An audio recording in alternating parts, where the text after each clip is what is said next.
Hi guys. Tonight we drift backward through time into the kind of cold that makes the air sting your teeth. You wake to endless white.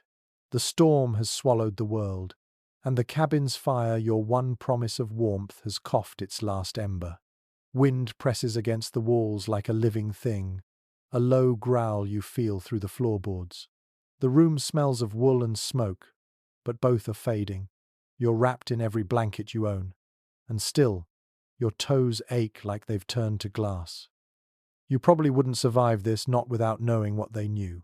So, before you get comfortable, take a moment to like the video and subscribe, but only if you genuinely enjoy what I do here. And if you want, drop your location and local time in the comments. It's always beautiful to see where you're listening from. Now, dim the lights. You press your hand to the window frame and feel the cold crawl in. It's not just winter, it's a siege. Out there, somewhere beyond the veil of snow, lies the prairie, the mountains, or the frozen plains of Dakota or Alberta or Siberia. It hardly matters. The frontier always had its storms, its way of humbling those who thought they could tame it. Tonight, you are one of them. The blizzard moves like a white tide, swallowing fences, animals, even paths. Snowflakes drift sideways, each one a tiny mirror catching the moonlight that sometimes flickers between the clouds. The air is so thick it feels solid. Your breath plumes and freezes on your scarf. You close your eyes and try to remember how settlers did it, how they kept children alive when the world turned into an icebox. They didn't always win. That's the first truth. Even the hardiest homesteaders feared the White Death, as some called it.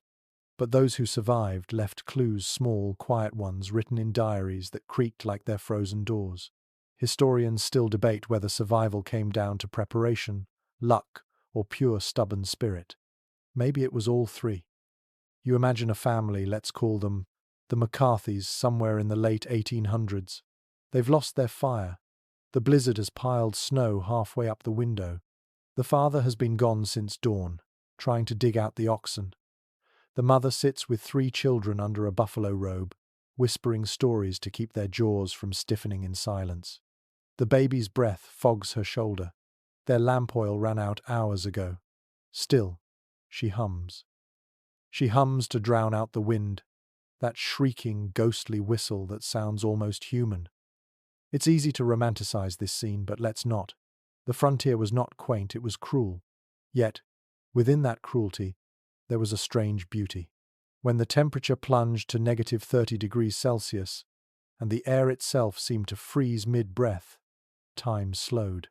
People learned to listen to the crackle of ice, the shift of rafters, even the soft hiss of snow crystals rubbing together.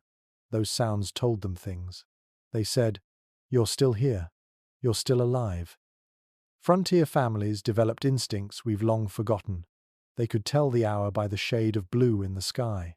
They knew when snow changed from soft powder to icy crust that would cut the skin. You, sitting in your modern comfort, might miss those signals entirely. But to them, these signs were everything, maps drawn in the air. The storm outside roars again, pushing its voice through every seam. You think about the small, dark room and realize it's not truly silent. The floorboards creak, the wind whistles, and beneath it all, a steady rhythm. The sound of your own heartbeat, a slow drum in the cold. That's what they held on to, the rhythm of being alive, even when warmth was gone. There's a story from the Dakota Territory, winter of 1887. A settler named Amos Fry described crawling into a haystack with his wife and infant after their wagon overturned. The storm raged for 2 days. They wrapped themselves in horse blankets and dug deeper into the hay. He wrote later, "The sound of her voice was the only thing that proved I had not gone deaf from snow." Historians still wonder if the tale was embellished, but its truth doesn't depend on proof. It captures the essence of what survival meant: sound, touch, and the will to keep them both. You shift, imagining hay scratch against your skin, the faint warmth trapped in the core of a frozen bale. You picture the darkness so complete you can't tell if your eyes are open. No fire, no light, just the awareness of your own breath. It's frightening, and oddly peaceful at once. Many frontier families prepared for these moments, though never perfectly. Some built low dugouts, half-buried homes that used earth as insulation. Others relied on sod walls, so dense that snow stuck rather than seeped through. But in a true whiteout, even the best cabins leaked cold. A gust could steal the last spark from a hearth faster than you could relight it. You'd be left with smoke-stung eyes, frozen fingers, and choices that had no easy answer. Burn furniture? Melt snow in your hands for water? Sing so the children wouldn't hear your teeth chatter? You press your palms together, imagining how they did the same. Skin against skin creates warmth, primitive, human, irreplaceable. Scientists would later call it conductive heat transfer. Settlers simply called it holding on. Out there, the wind shifts, and for a heartbeat, you hear quiet. That's the danger moment, the silence before the next gust, the lull that tricks you into thinking the storm is ending. Frontier journals mention it again and again. The stillness frightened me more than the noise, because silence meant the snow was falling heavier, thicker, blinding even the brave. You can almost feel it settling now, soft and relentless. Your breath fogs the air, tiny clouds fading as quickly as they form. Somewhere in the dark, a child stirs. The mother whispers a lullaby she barely remembers. It's in Scots Gaelic, maybe, or Norwegian, whatever homeland they carried inside. Music, even hummed through cracked lips, was a way to defy the void. Here's a quirky detail you might enjoy. In some regions, settlers rubbed goose fat or bear grease into their faces to prevent frostbite. It worked surprisingly well, though you probably wouldn't want to smell it. And here's the curious debate. Did they learn this from indigenous neighbors or from old European fishing traditions? Historians can't agree, and maybe that uncertainty itself is part of the truth. Survival knowledge didn't belong to one people, it was passed in whispers across cultures, carried like a shared heartbeat. You let that thought rest as the snow thickens again. The storm outside might last all night, but the story doesn't end here. You breathe slowly, letting your heartbeat match the rhythm of the wind. Because this is where endurance begins, not in fire or shelter, but in the quiet choice to keep breathing, one icy breath at a time. You blink awake again, unsure how long you've been sitting in the dim light. The storm still hasn't eased, and the cold has found its way deeper, creeping into your bones. The window panes have turned to white glass. The only sound is the constant sigh of wind as it threads through the cracks. You remember what your grandfather used to say about storms like this? Never trust the quiet sky. It's talking to you in its own way. On the frontier, that saying wasn't poetry. It was survival advice. When families ventured out before a blizzard, they looked to the heavens for signs. The sky had moods. A hard grey sheet meant snow. A faint halo around the moon meant the temperature would plummet by morning. And if the wind changed direction suddenly, that was the universe whispering, "Go home now." You glance upward through the frost, but the world is gone behind a curtain of white. The horizon has disappeared. Out here, you might as well be floating in space. The settlers learned early that the first step to surviving a snowstorm was knowing it was coming. Many didn't. The difference between life and death could be a few misread clouds. Some frontier families carried barometers, fragile instruments brought from the east. Others trusted the smell of the air. A heavy metallic scent meant snow within hours. Some said animals felt it too. Horses would stamp and refuse to drink. Chickens would go silent, and dogs would burrow under wagons. Even now, meteorologists admit animals often sense pressure changes before humans do. Historians still debate how accurate those instincts really were, but it's hard to argue with generations who lived by them. You picture yourself standing outside, coat pulled tight, looking up at that endless sky. The wind tastes sharp, almost electric. You can smell pine, frozen soil, and something faintly sweet, the scent of the storm itself. It's both warning and invitation. You're small beneath it, but you're listening now. In the old journals, settlers often wrote about reading the sky as if it were a living text. They described clouds like great ships, sailing low and heavy, and winds that told fortunes if you had the patience to hear them. One Nebraska farmer in 1885 wrote, "The sky rippled like water, and I knew it would snow before I reached the barn." He was right. Within an hour, his tracks vanished. The ability to interpret the sky wasn't superstition. It was the science of observation. Every hue meant something. A faint pink at dusk meant warmth still lingered. A dull white glare without a clear sun meant snow could begin within minutes. These people didn't have satellites, but they had memory layered, lived in memory passed from parent to child, from trapper to traveler. You step outside in your mind now, boots sinking deep into the powder. The sound of your own movement is soft, rhythmic. Each crunch seems to echo back from invisible walls. The air feels thick, as though the sky has lowered itself to your shoulders. You reach out a hand, catching flakes that vanish before you can count them. There's something peaceful here, but also something ancient, a quiet that feels older than the human voice. Sometimes, settlers ignored the warnings. Overconfidence was a killer on the frontier. There's a story about a man named Elias, a merchant who left Fort Benton in 1869 to fetch supplies before the storm broke. The horizon had already turned the color of pewter, but he insisted it would hold another day. He didn't come back. They found his wagon months later, upright, frozen solid. The reins still looped around his gloved hands. The horses had broken free. No fire, no tracks. Just snow piled against the wheels like time itself had stopped. You exhale, watching the breath plume in the imagined cold. How many made that same mistake, thinking they could outrun the sky? Even today, with radar and forecasts, people still get caught by storms they thought they could beat. The lesson hasn't changed. When the land tells you to stop, you listen. Here's a curious tidbit. Some early settlers claimed they could hear storms approaching days away. They described a faint hum beneath the earth, like the ground was preparing to breathe snow. Scientists now think they might have been hearing low-frequency vibrations caused by pressure changes or faraway thunder. Whatever the truth, those sounds became omens. When the soil hums, the snow will come, one old Norwegian saying went. Historians still argue whether such sounds were real or imagined, but perhaps imagination itself was a form of survival. Believing you could read the land made you more attentive to it. That attentiveness saved lives. The snow thickens in your mind, layering the world in silence. You picture the family again, huddled in their dark cabin, waiting for dawn. The father knows the signs too well. He saw the halo around the moon last night. He heard the stillness in the forest, the way birds vanished without a call. He had 1 hour of warning, maybe 2.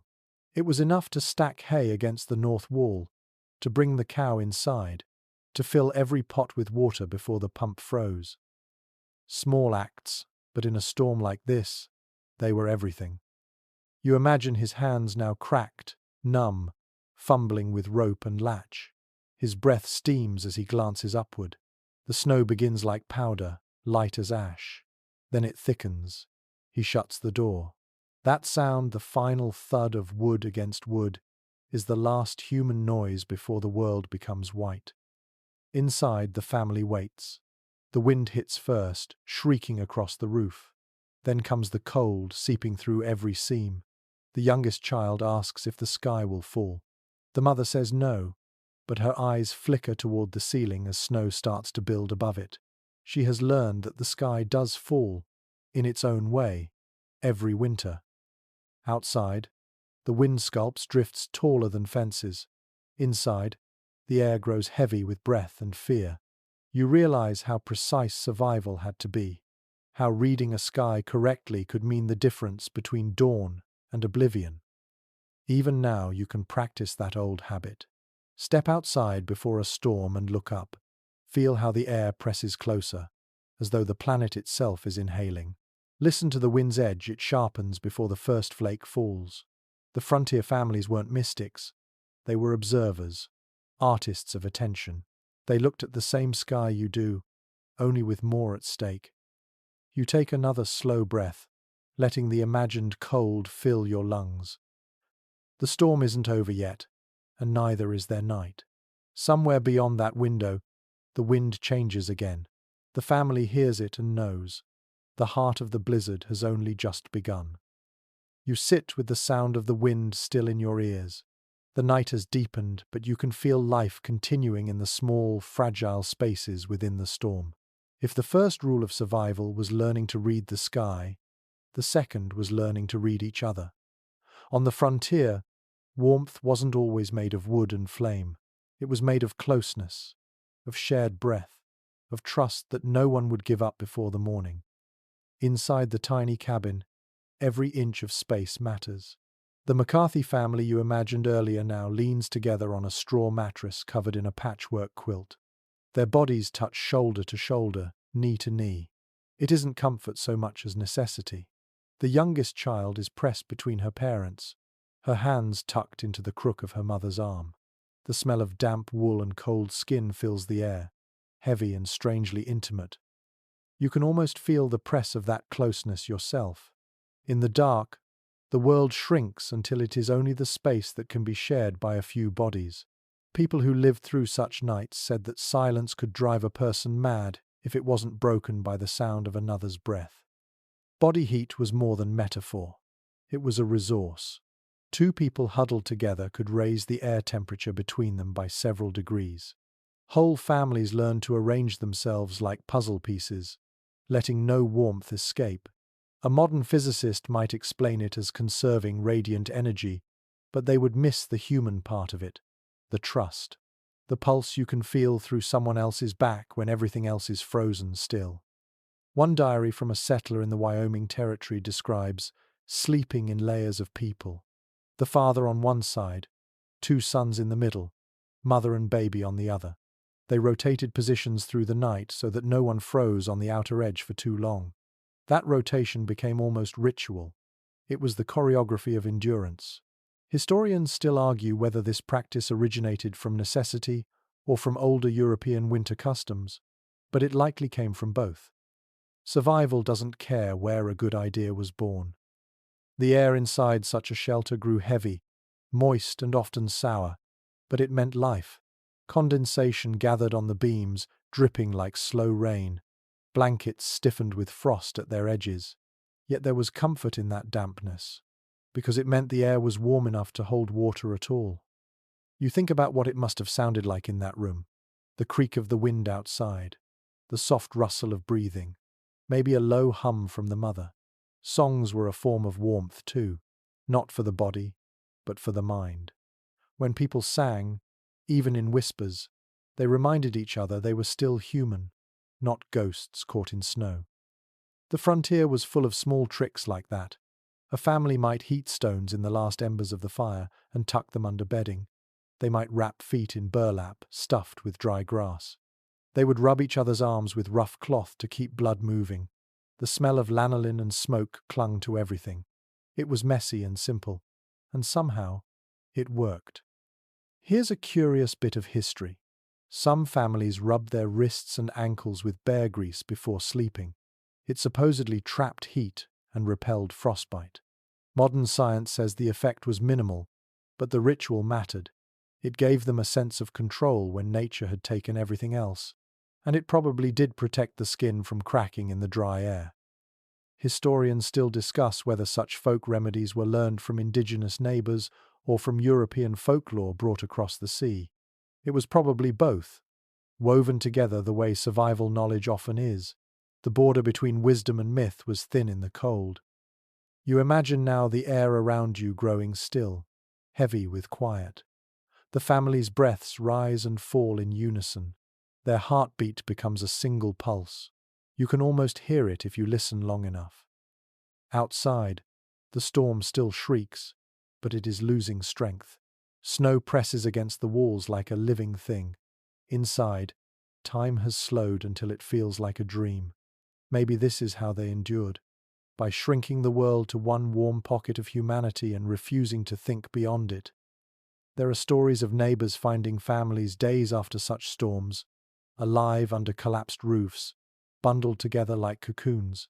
One rescue account from Minnesota in 1882 describes a mother and 3 children buried in snow for nearly 40 hours. When the rescuers dug through, they found them alive but barely conscious, their faces coated in frost. Their warmth had kept them, the rescuer wrote, the same way the earth keeps a seed until spring. You let that image settle in your mind. A seed beneath snow, waiting. Even now, in the hum of modern heaters and insulated walls, that instinct lingers somewhere deep in you. The human body knows how to save itself when there is nothing left but touch. The McCarthys will survive this night, though they don't know it yet. Their fire is dead, their walls are cold, but they have each other. The mother hums softly, maybe an old hymn she learned as a child. The sound trembles but does not break. The father pulls the edge of the quilt tighter, and the oldest child presses his hand against the log wall, feeling the vibration of the wind beyond it. He listens, because listening is all he can do. The warmth between them is faint, but it's enough.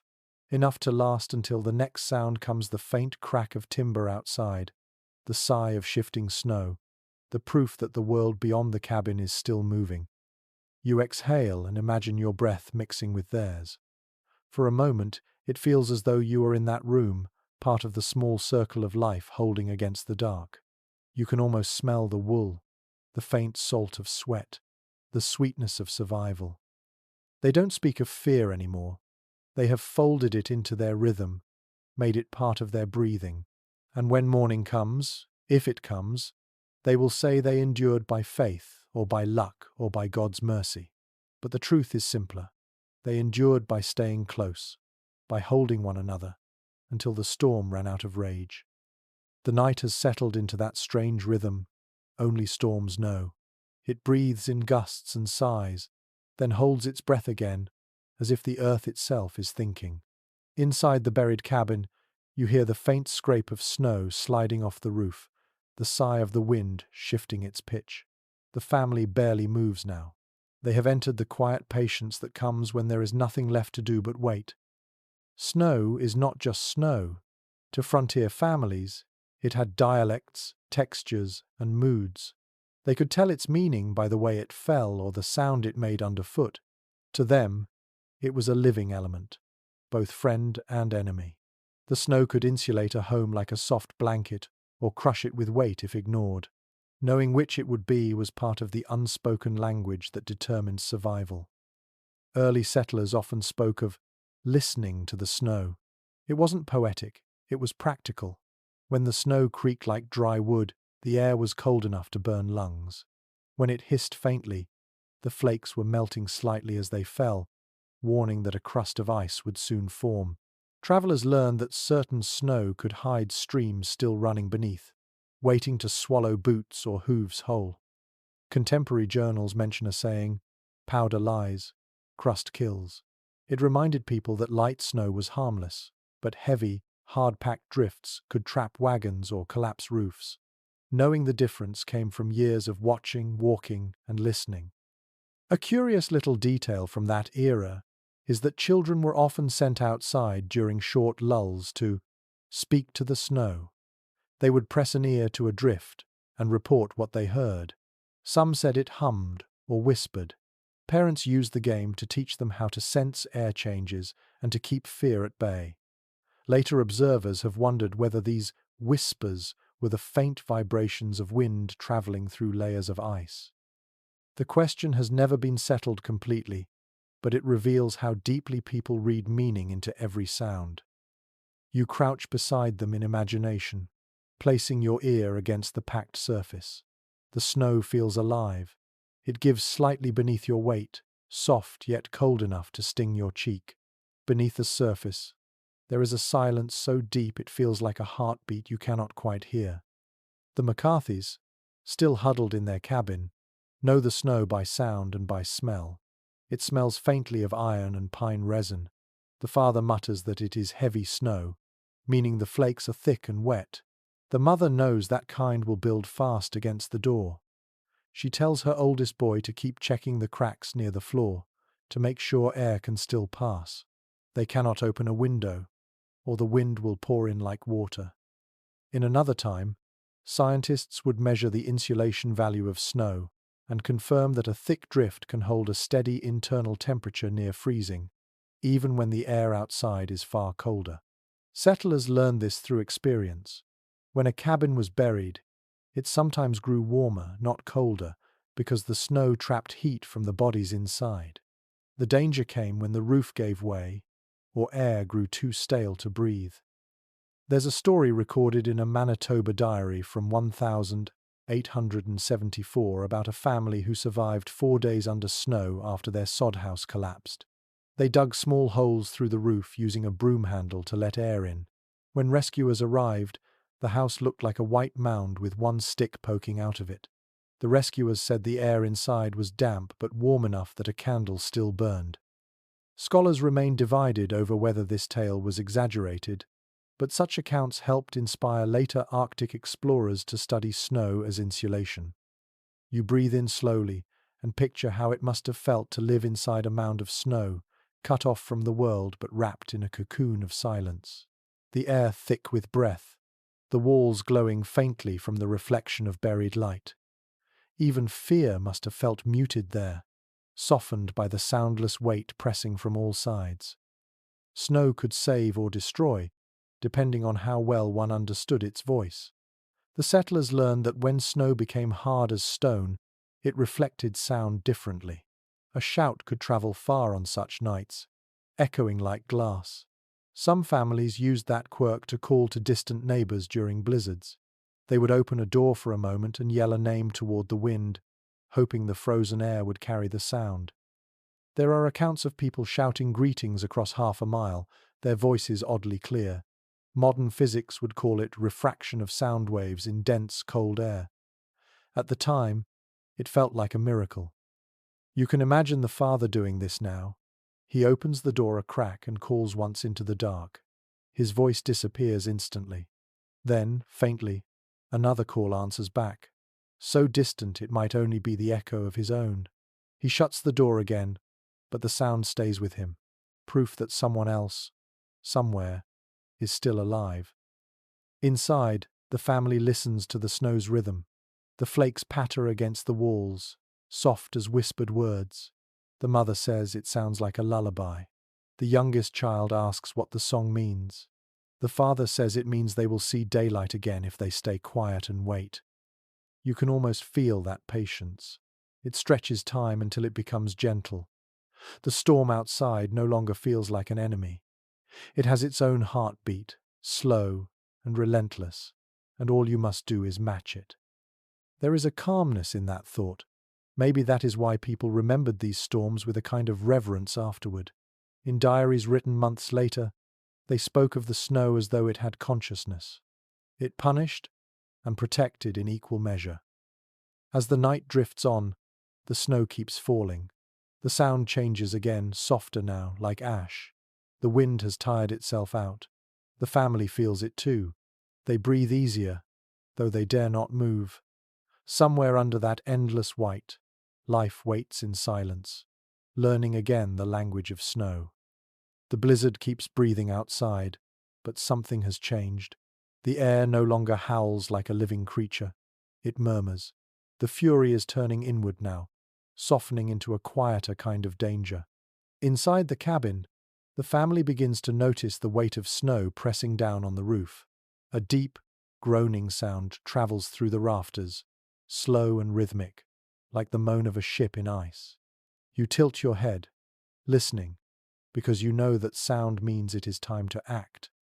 When the wind takes away your fire and the walls start to freeze, survival means making the earth itself your shelter. Frontier families learned this from those who had lived close to the land long before them.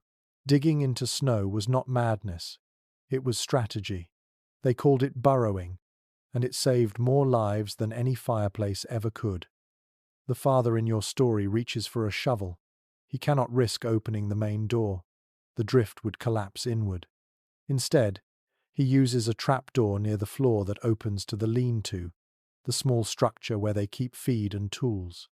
He begins to dig sideways, each movement slow and careful. The snow resists at first, heavy and wet, but then it becomes lighter, powdery. The air feels colder out there, but fresher too. The family behind him watches, waiting for the signal that the passage is clear.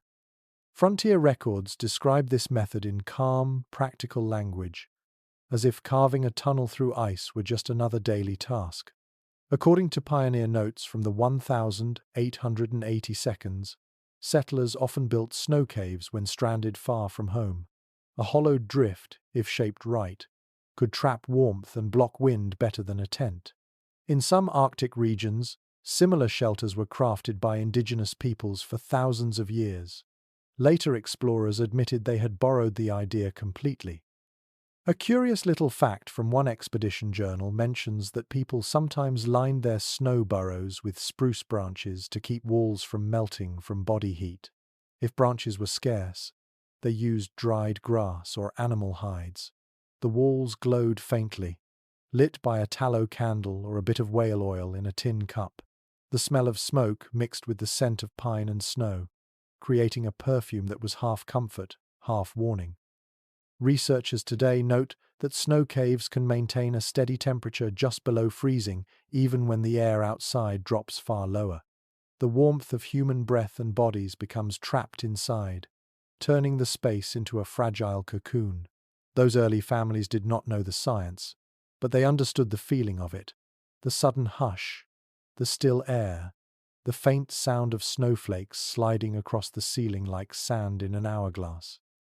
You can almost crawl beside them now.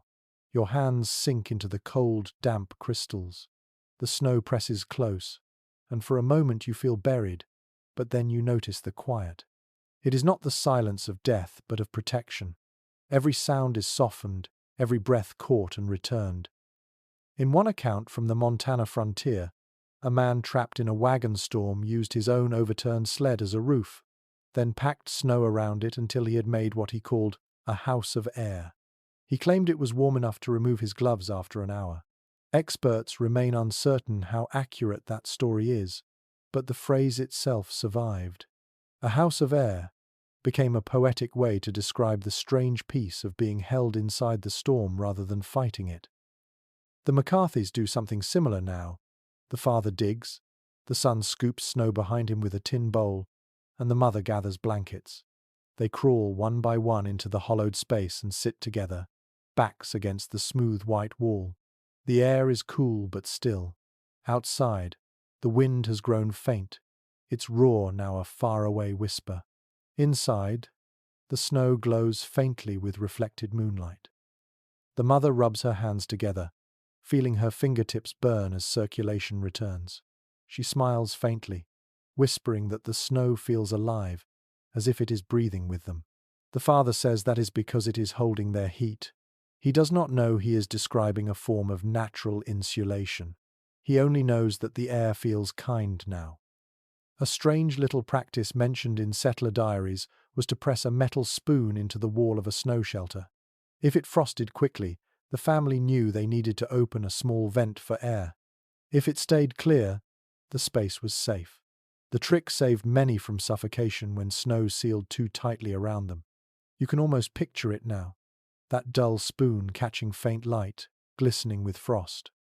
No one can say exactly where these customs began. Some historians think fur traders learned them from Cree and Inuit teachers. Others believe similar methods came with Scandinavian immigrants who remembered northern winters. The origins blur, as they often do, because survival knowledge does not belong to any one people. It drifts across borders like snow itself. You settle in with the family, feeling the stillness close around you. Time slows again. The children whisper about the sound of the storm outside, now faint as the ocean far away. The father leans his head back, eyes half closed. He knows that movement keeps the body warm, so he flexes his hands and feet every few minutes. The mother hums quietly, keeping rhythm with her breath. In this fragile shelter of packed snow, warmth feels like memory. You think of fire but no longer need it. Your breath clouds the air, hangs there a moment, then disappears into the soft white above you. Outside, the storm sighs one last time. The snow falls steady but tired. Inside, you imagine the family resting, safe in their small hollow, the earth and the sky forming a shield around them. The lesson is quiet but powerful. Sometimes the only way to survive the cold is to let it hold you for a while. The air inside the snow shelter grows still. The storm outside has softened to a whisper, 1,000 tiny flakes drifting without fury. In the dim space, you can hear the rustle of cloth and the faint rhythm of breathing. The McCarthys have learned that the cold will always find a way in, but the right clothing can turn a person into their own shelter. For frontier families, fabric was armor. They did not have the luxury of new coats or imported wool every season. What they wore was often hand-spun, patched, and repatched, until it seemed to have more stitches than thread. Yet each layer told a story about human ingenuity and adaptation. Settlers wore linsey-woolsey, a coarse blend of linen and wool that could resist wind better than pure cotton. It itched terribly, but that scratchiness meant density, and density meant warmth. Period records describe how mothers often soaked fabric in animal fat to create a kind of water resistance. The smell of tallow clung to everything, a mix of smoke and salt that settled into every fiber of their lives. One diary from an Illinois settler mentions how people lined their boots with rabbit fur, secured with twine, because socks alone froze solid. The author complained that when she finally took off her shoes, the fur peeled away in one piece, stiff as bark. That image lingers, necessity transforming even discomfort into a kind of craft. A small but fascinating detail from the time is that many pioneers rubbed the insides of their boots with beeswax or pine resin before long journeys. It kept the leather supple and prevented cracks. The method likely came from indigenous guides who had been treating moccasins with similar resins for centuries. Researchers remain unsure who first adapted it for heavy boots, but the technique spread quickly through frontier settlements. Inside the snow shelter, the father adjusts his coat, made of rough buffalo hide lined with scraps of flannel. It is heavy, but the weight comforts him. The mother wears two skirts, one of wool, one of cotton, with a shawl wrapped twice around her shoulders. She has sewn patches so carefully that each piece of fabric tells where their travels have taken them. A corner from an old wagon curtain, a strip of her wedding dress, a bit of feed sack dyed with ash. The children's clothes are mismatched, but they work. The oldest boy's mittens were once part of a blanket. The youngest girl wears sleeves stuffed with hay to block the wind. When they move, the air smells faintly of smoke and damp wool. You can imagine touching that fabric, rough and warm against your palm. Settlers learned early that layers meant life. They wore everything they owned during winter. When a person's body heat met trapped air between layers, that space became a miniature oven. A modern physicist would call it insulation, but the families simply called it smart dressing. They did not care for words like thermodynamics. They cared for whether their children woke up breathing. Some journals mention an odd winter ritual known as greasing up. Families would heat animal fat just enough to soften it, then rub it into the seams of clothes and even into skin. It created a barrier that trapped warmth and moisture. The smell must have been strong, but it worked. One woman wrote, "It kept my fingers from splitting and my cheeks from turning to glass." Later, historians found this practice echoed in seafaring cultures from Scandinavia to Newfoundland. The connection is uncertain, but the logic is the same. When the cold attacks, you make a second skin of what you have. You imagine now how the McCarthys must look in the dim light. Layers upon layers, rough edges, mismatched buttons. Yet in the soft glow of their tallow candle, those clothes become a uniform of endurance. They are not pretty, but they are proof of persistence. Here is a peculiar custom worth noting. When settlers traveled in pairs through snowstorms, they sometimes swapped outer garments halfway through the journey. The reason, according to period accounts, was to share the sweat and prevent any one person's coat from freezing solid. It sounds strange now, but the logic was solid. The person who wore a damp coat risked frostbite when the moisture turned to ice. Alternating prevented that deadly chill. Experts still discuss whether this technique truly worked, but the idea reveals how seriously people studied their own survival. Inside the snow cave, the family sits close. The mother checks the children's sleeves, making sure the fabric hasn't stiffened. The father rubs his hands together and pulls his scarf tighter around his neck. He remembers a neighbor once saying that wool saves souls as well as skin. Maybe he was right. Wool burns slow, holds warmth, and forgives mistakes. You picture your own hands now, feeling the weight of heavy winter fabric. It scratches, yes, but it also comforts. There is a strange intimacy in knowing how many people wore their clothes into battle with the cold.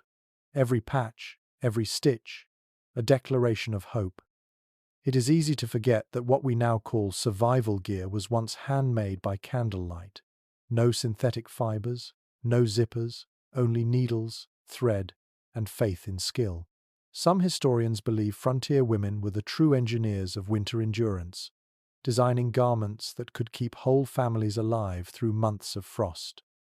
Their work rarely made it into official records, but the evidence hangs quietly in every surviving coat, every scrap of homespun wool that still carries the scent of smoke after more than a century. The McCarthys begin to relax. The snow walls hold steady, the air stays breathable, and their clothes keep them warm enough to sleep. The youngest child curls up beside her mother, her small hand resting on the patchwork shawl that smells faintly of pine smoke. You close your eyes with them. The storm outside may still whisper across the plains, but inside this small, hollow, human fabric holds strong. You feel the texture of it against your skin, and you understand something simple yet eternal. Warmth is not a luxury, it is a craft, one stitched patiently from necessity and love.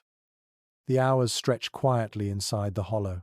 The storm outside fades to a whisper, but the air in the small chamber begins to grow thick. You can feel it now, that faint heaviness when breath lingers too long and the walls no longer give back enough air. The McCarthys sense it too.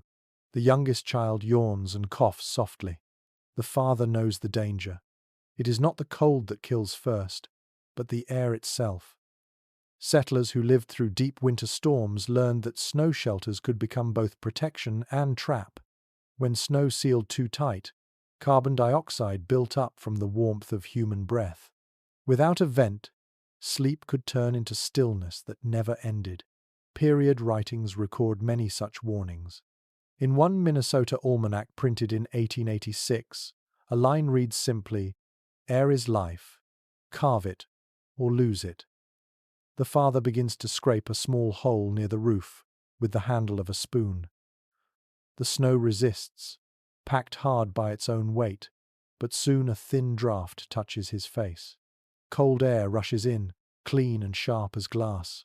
It burns his nose at first, then feels like grace. Frontier families called these openings breathing holes. They learned to protect them from closing by hanging a strip of cloth near the opening.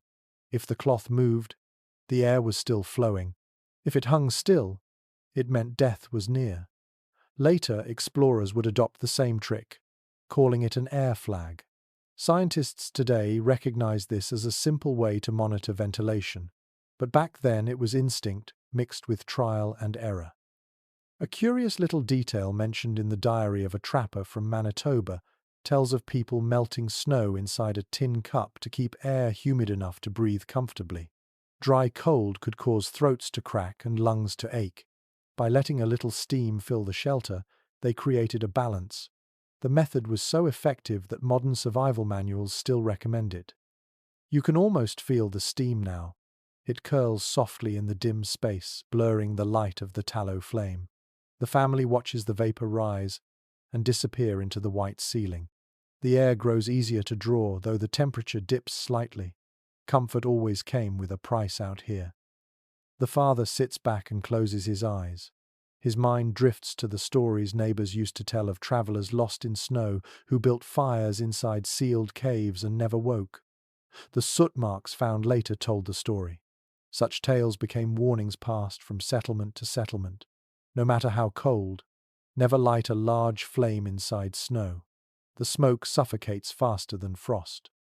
Researchers still debate how many of these cautionary stories were based on real events, but enough people repeated them that they became frontier law. Fire belonged outside, breath belonged in. That was the rule. Inside the small space, the McCarthys rely on another quiet trick. The mother keeps a bit of charcoal wrapped in cloth. She places it near the air hole, believing it cleans the breath. Modern readers might smile at the superstition, but recent studies of activated carbon show that it can absorb some impurities in small spaces. Perhaps the intuition was closer to truth than anyone realized. The air smells faintly of smoke, tallow, and cold metal. It is not pleasant, but it is bearable. You draw a breath with them and feel how heavy it tastes, how alive it feels simply to fill the lungs again. The child asks her father why cold air hurts when you breathe it. He smiles, explaining that it is just the body remembering what warmth feels like. He does not know about moisture loss or thermal shock, but he understands the poetry of the explanation. Sometimes survival requires stories as much as science. In many frontier settlements, elders spoke of the spirit of breath as something sacred. To lose it was to lose one's connection to the land. They would step outside during short breaks in a storm and exhale into the night, watching their breath drift upward, saying it carried prayers to the sky. Ethnographers later found similar customs in various cultures, from the Sami herders of the north to the Navajo families of the American plains. The convergence fascinated researchers, who still discuss whether the idea of holy breath arose independently or spread across migrations. You step into that moment in your mind. Outside the snow shelter, you kneel and breathe into the vast whiteness. The wind snatches your breath and carries it away. It is both humbling and comforting to think that something invisible leaving your mouth might be heard by the storm itself. Back inside, the air steadies. The cloth at the vent flutters gently, proof that the world still moves beyond these walls. The family lies close, their warmth shared, their lungs trading air with the mountain of snow around them. Each breath feels earned, a small victory repeated again and again. A modern scientist would explain that the carbon dioxide they exhale drifts upward through the vent, while heavier cold air seeps in through small cracks below, creating a circulation system by accident. The settlers could not name the process, but they felt its pattern in their bones, the way the air would stir faintly against the cheek, or how the candle flame would tremble just enough to show life. The night deepens. Outside, the stars return, faint behind thin clouds. Inside, there is no light but the soft glow of their tiny flame. The mother hums again, a sound almost too gentle to hear. It fills the air between breaths, keeping rhythm with the storm's fading pulse. Breathing becomes their ritual. In, out, like the tide of a hidden sea. Each inhale a promise, each exhale a prayer. You match them without meaning to, feeling your own chest rise and fall with theirs. It is strange how something as ordinary as air can become the purest act of endurance. When the candle finally gutters and dies, the family is not afraid. They can feel the air still moving. It smells of snow, of life. And in that moment, surrounded by silence and darkness, they understand what generations before them had already known. Warmth may save the body, but breath keeps the soul alive. The quiet inside the snow cave is almost kind. The walls glimmer faintly in the reflection of the tallow flame, like frozen silk. The McCarthys have survived the first long night, but survival does not end with air and warmth. Hunger comes next. It begins as a whisper in the stomach, then grows into a roar that drowns every other sound. On the frontier, people learned that storms were not only about cold, but about waiting. When a blizzard sealed the doors, food became a kind of memory. You could almost taste what you did not have. For families trapped far from towns, what mattered most was what they had stored before the snow came. Frontier larders were strange hybrids of practicality and hope. They held salted meat, jars of beans, dried apples, and the thick, dark syrup settlers called blackstrap. Some families made hardtack, a biscuit so dry it could outlive a person. Others relied on cornmeal mixed with melted snow to make a thin porridge. It had almost no taste, but it was enough to keep the body moving. According to agricultural journals from the 1870s, pioneers were advised to pack barrels of flour and sugar before winter and to hide a smaller supply in case the main store froze solid. In storms that lasted more than 3 days, families often had to choose between rationing carefully and eating everything at once to keep up their strength. A peculiar detail noted in a settler's letter from Nebraska tells how people sometimes boiled snow mixed with molasses and ashes. It sounds awful, but the mixture provided minerals and a tiny spark of sweetness. Some children called it snow pie. The recipe never made it into any cookbook, but it became part of frontier folklore, a symbol of endurance wrapped in a joke. The McCarthys have their own small stockpile: a sack of cornmeal, a few potatoes, a jar of lard, and one precious loaf of bread, already stiff from the cold. The mother cuts thin slices, toasts them slightly over the candle's heat, and passes them around. The smell of browned flour fills the small shelter, faint but comforting. The youngest child asks for milk, and the mother shakes her head. The cow is outside, buried but alive. She promises they will reach it once the storm settles. The child nods, content with the warm crumb of bread pressed into her hand. Travelers caught away from home sometimes had no food at all.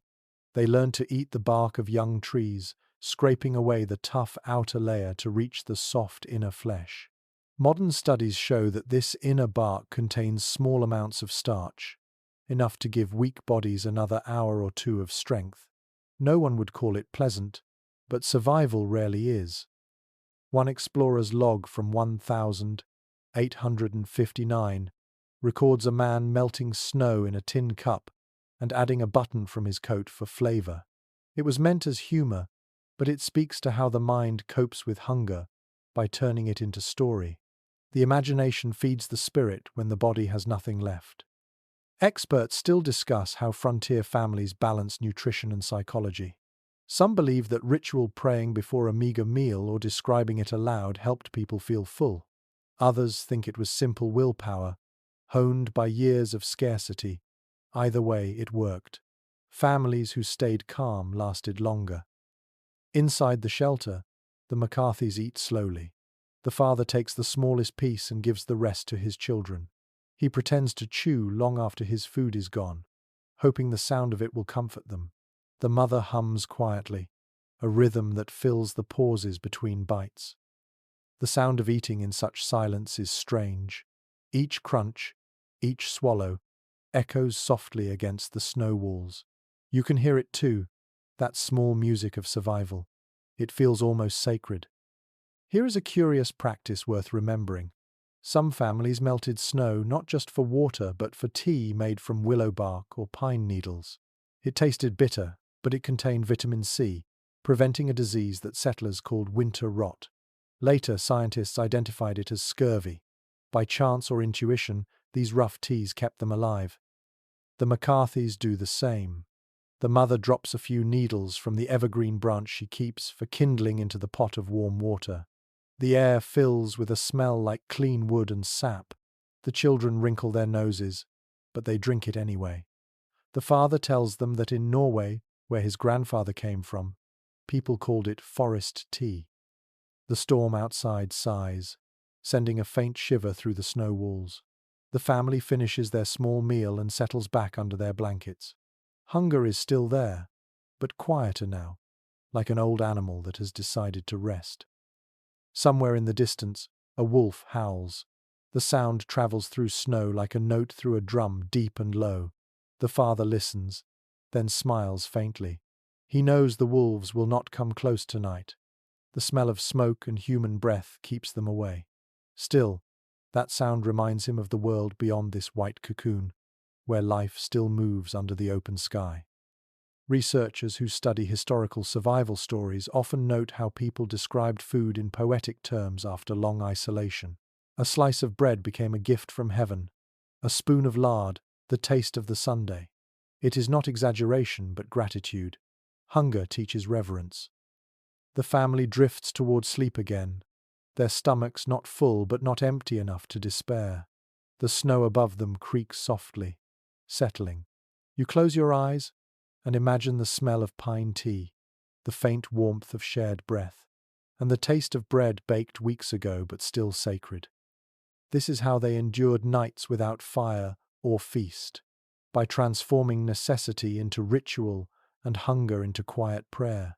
Every crumb was a promise that the world would feed them again once the storm was done. Morning never really comes inside a storm like this. The light that filters through the snow roof is dim and bluish, a ghost of daylight. The McCarthys stir beneath their blankets. Their stomachs ache softly, a reminder that the bread and pine tea of the night before were never enough. Hunger has a rhythm of its own, and on the second day it begins to hum through the body like a slow, steady drum. Frontier life had a way of stretching hunger into an art. When food ran out, imagination stepped in. The old journals describe families inventing names for meals they did not have, pretending to smell roast beef when all they were cooking was snow mixed with salt. One Kansas mother wrote that she told her children the snow soup was made by angels, so they would eat it without fear. Modern psychologists might call it a coping mechanism, but for her, it was love disguised as creativity. The McCarthys do something similar now. The mother crushes the last potato into flakes and stirs it into melted snow, adding a pinch of ash from the candle wick. She calls it smoke soup. The children smile at the name, even though the taste is flat and bitter. Sometimes names are nourishment. A strange detail appears in a traveller's diary from 1861. During a harsh blizzard in Dakota Territory, a group of settlers discovered that boiling leather straps in snow water made a kind of jelly that could be eaten. It had no flavor, but provided enough collagen to survive another day. Later experiments confirmed this unlikely trick. In a time before nutrition science, people discovered their own chemistry through desperation. You imagine the smell of that stew, faintly sour, almost animal. It fills the air inside the snow cave, mingling with the scent of damp wool. The family eats in silence, each mouthful slow and deliberate. There is no complaint, only concentration. Hunger makes even bitterness holy. Across the frontier, the line between starvation and survival was thin enough to blur into folklore. In New England, there were stories of settlers who claimed to have eaten candle wax or chewed on shoe soles softened over embers. In Scandinavia, stranded travelers boiled moss scraped from rocks. Archaeologists later found traces of these emergency foods in preserved cooking pots, confirming that such grim measures were real. The McCarthys still have one secret left. Wrapped in a scrap of cloth at the bottom of the bag is a small lump of sugar. The mother keeps it hidden, a treasure for when hope begins to fade. She knows that sweetness can lift the spirit even when the body is weak. Scientists later proved that a taste of sugar releases chemicals that spark energy and comfort. She does not need the proof. She has lived it. The father steps outside the burrow briefly, crawling through the narrow tunnel he dug. The air outside is bright and cruel.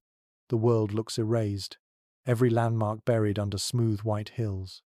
There is no path, no sound but the faint hiss of snowflakes falling on snow. He cannot tell where the barn once stood. He kneels and scoops a handful of powder, presses it to his lips, and tastes the iron tang of frozen air. His beard is stiff with ice.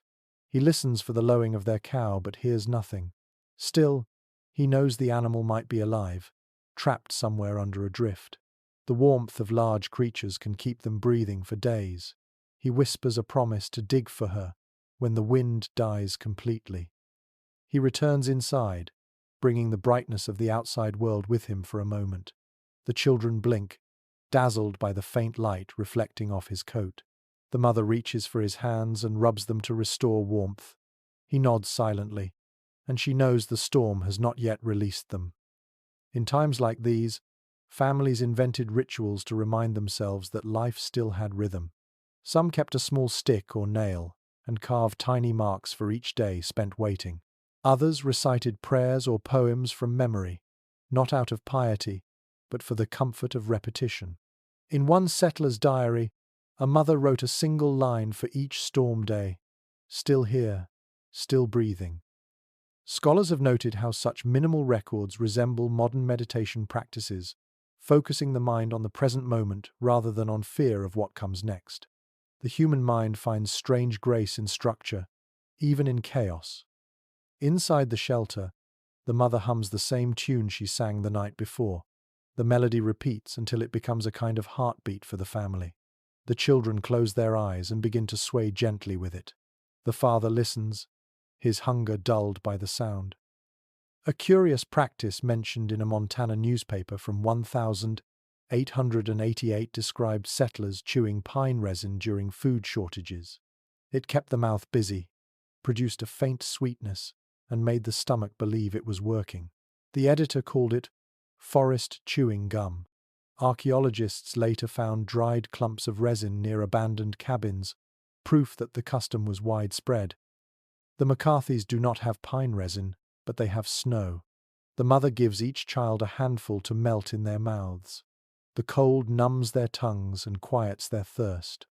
It is not pleasant, but it feels like something. Hunger, in the end, teaches patience.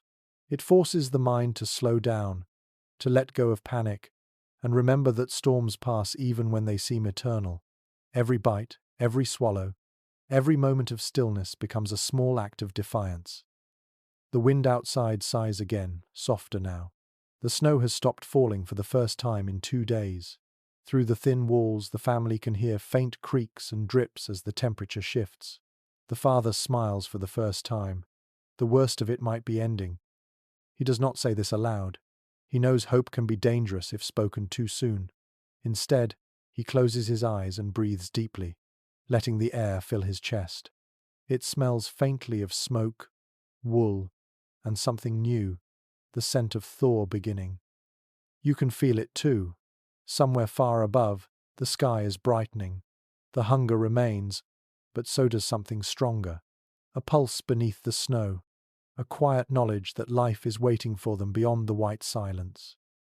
When the snow finally quiets, the world outside turns to glass. The light is so sharp it makes your eyes ache. The McCarthys push open the narrow tunnel they dug, and a flood of icy brightness spills in. The air is still, the silence complete. The father listens carefully, expecting the muffled groan of wind, but hears only the soft crackle of snow shifting under its own weight. He breathes deeply. The storm is over.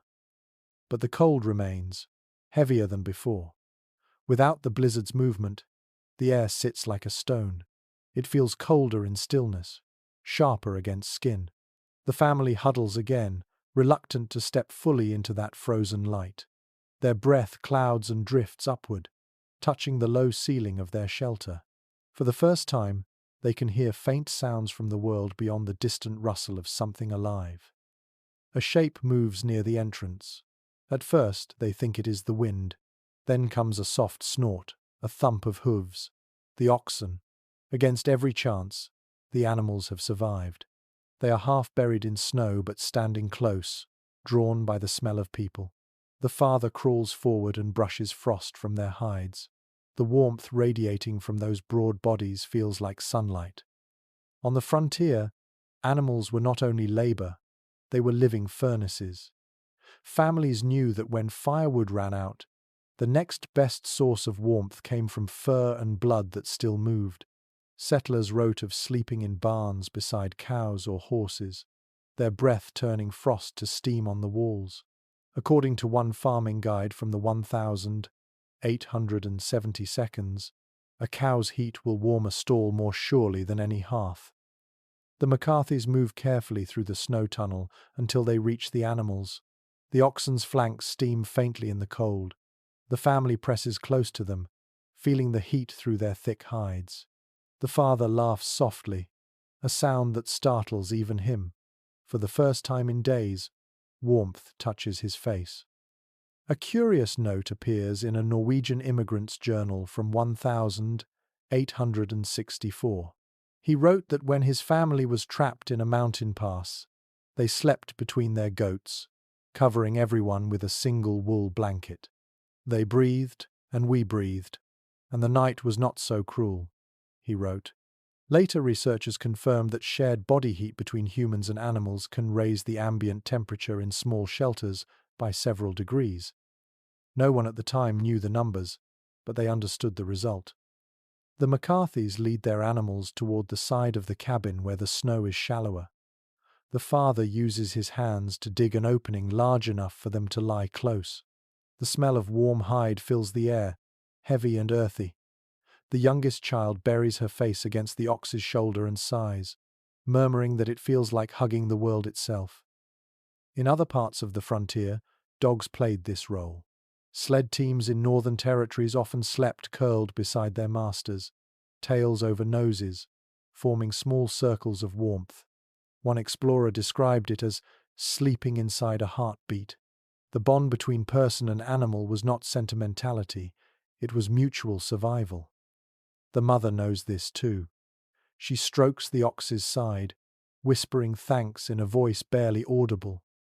Her hands are cracked, her knuckles red and stiff, but the gesture feels like prayer. Gratitude, on the frontier, was often silent. A peculiar custom recorded in a prairie homesteader's diary mentions families keeping chickens inside during long storms. The birds huddled in corners near the stove, their warmth small but constant. Some even perched on bed frames. It sounds strange now, yet the practice was common across regions from Montana to Manitoba. Every heartbeat counted in the arithmetic of warmth. You can imagine the smell of it all. Hay, leather, smoke, feathers, sweat.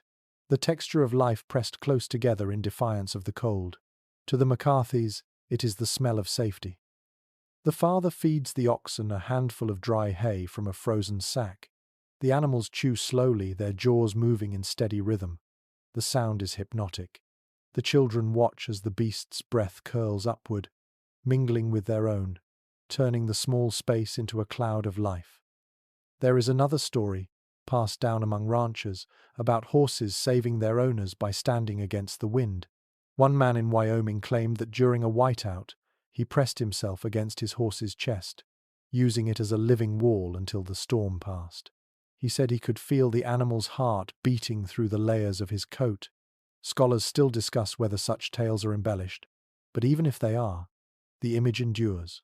Two creatures sharing one pulse against the storm. You think about that now as you picture the McCarthys resting beside their oxen. The smallest child has fallen asleep with her hand still on the animal's flank. The father watches her, his face softened by the faint light. He remembers his own father telling him that animals are wiser in storms than people, because they do not fight what cannot be beaten. Outside, the snow glitters like crushed glass.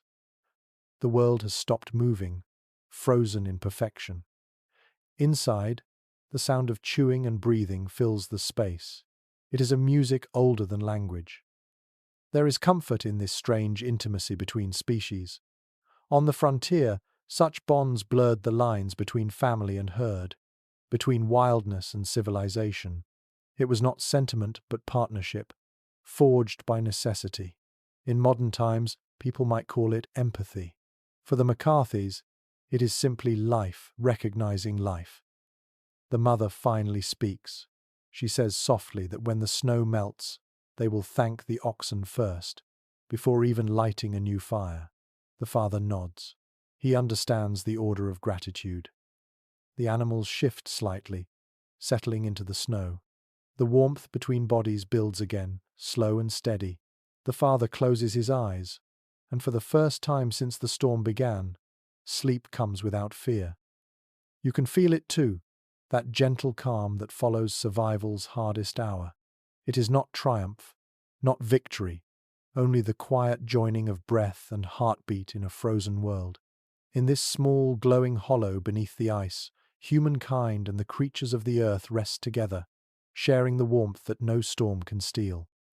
When the family wakes again, the light inside their snow shelter has shifted to a thin silver glow. The storm has gone, but the cold has hardened the air until even breathing feels brittle. The McCarthys move slowly, each joint reluctant to bend. Their bodies ache from stillness, yet they are alive. Around them, every object, pot, blanket, cup, seems rimmed in ice. The father looks at his hands and laughs quietly. His fingernails are edged with frost. Now comes the next challenge, staying alive until true warmth returns. Without a fire, they must rely on cleverness. Every scrap, every object, becomes a tool. The frontier was a laboratory of necessity. The same shovel that dug a tunnel could become a windbreak. The ashes from an old fire could serve as insulation, sprinkled along the floor to absorb moisture. Nothing was ever just one thing. Settlers learned to think this way because the land forced them to. Period. Letters and diaries reveal endless creativity born from exhaustion. One woman wrote that she lined her boots with sawdust to keep her toes from freezing, changing it each morning as it soaked up sweat. Another wrote of packing ashes into cloth bags and using them as hand warmers. The ash held heat from the day's sun better than expected.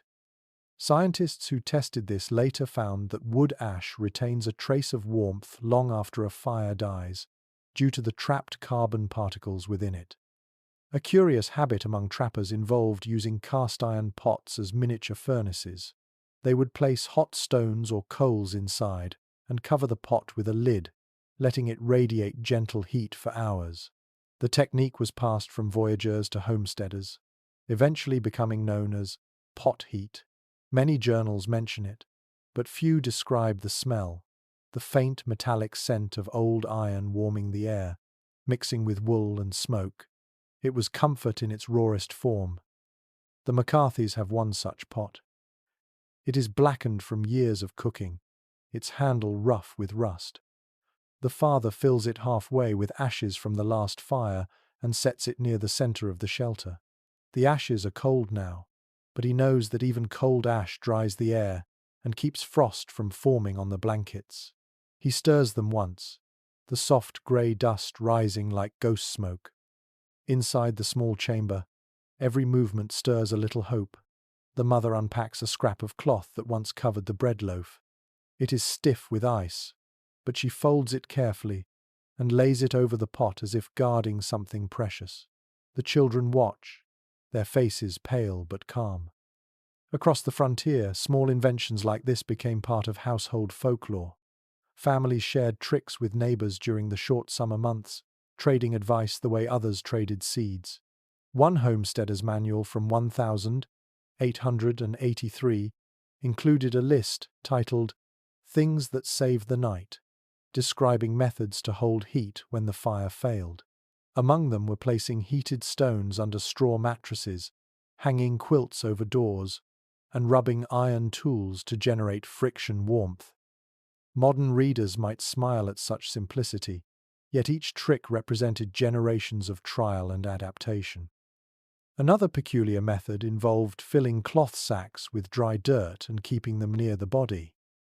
The soil, once warmed by human skin, held heat long enough to stave off frostbite. Archaeologists later found remnants of these earth bags in abandoned cabins across the Midwest. No one could have guessed that dirt, so ordinary, could serve as a lifeline. The McCarthy's world is small but ingenious. The father inspects every object for purpose.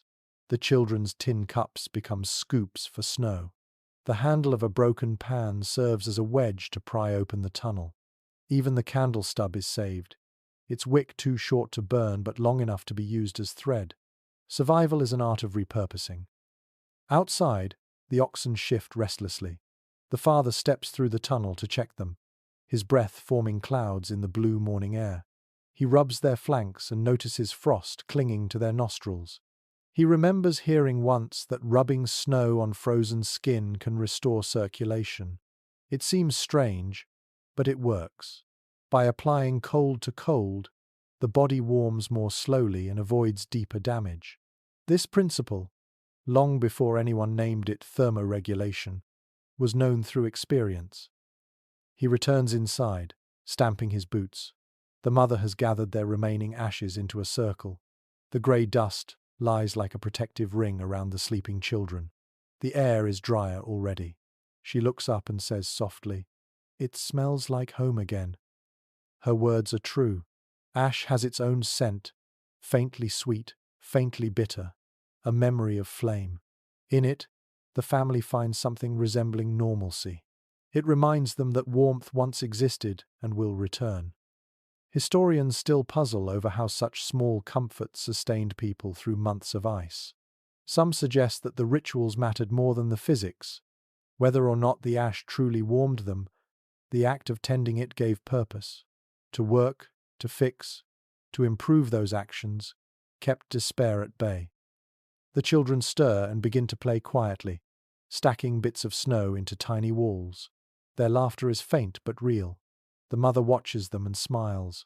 Even in this frozen world, imagination persists. The father kneels by the pot, pressing his hands into the ashes until they come away coated in grey. He rubs them together, feeling the faint warmth left from friction. "Fire in the fingers," he says with a grin. The children repeat it, giggling. Fire in the fingers. The phrase will stay with them long after this storm fades, a small spell against cold. You can almost feel it yourself, the coarse grit of ash between your palms, the dry air easing against your skin, the strange comfort of making heat where none should exist. As the day drifts on, the air inside the shelter grows easier. The vent hole still flutters with movement, proof that the outside world remains. The McCarthys rest, their minds lighter now.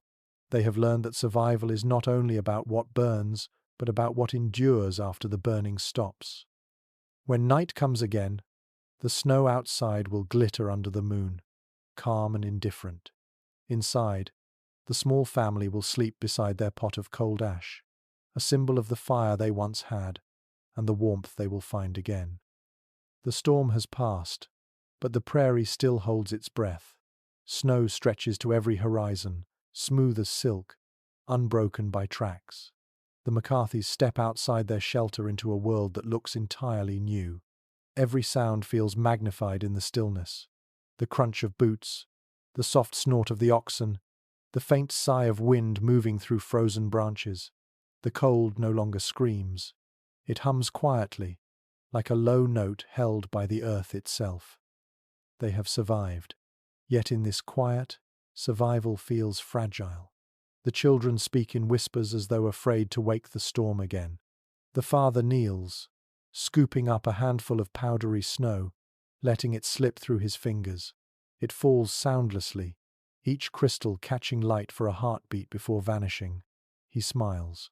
He knows that stillness must be filled with something, or the mind begins to fray. So he starts to hum, a low, tuneless murmur at first. Then words begin to shape themselves. It is not a hymn or a formal song, but something between them, half melody, half memory. The mother joins in softly, her voice barely audible, like breath shaped into sound. Music has always been a companion to endurance. Records from frontier families often mention singing in the cold, not for performance, but for rhythm. When the body shakes with exhaustion, song steadies it. One settler wrote that she sang to keep her jaw from locking. Another said he sang simply to prove he still could. The voice becomes both warmth and proof of life. A curious note appears in a pioneer journal from 1881.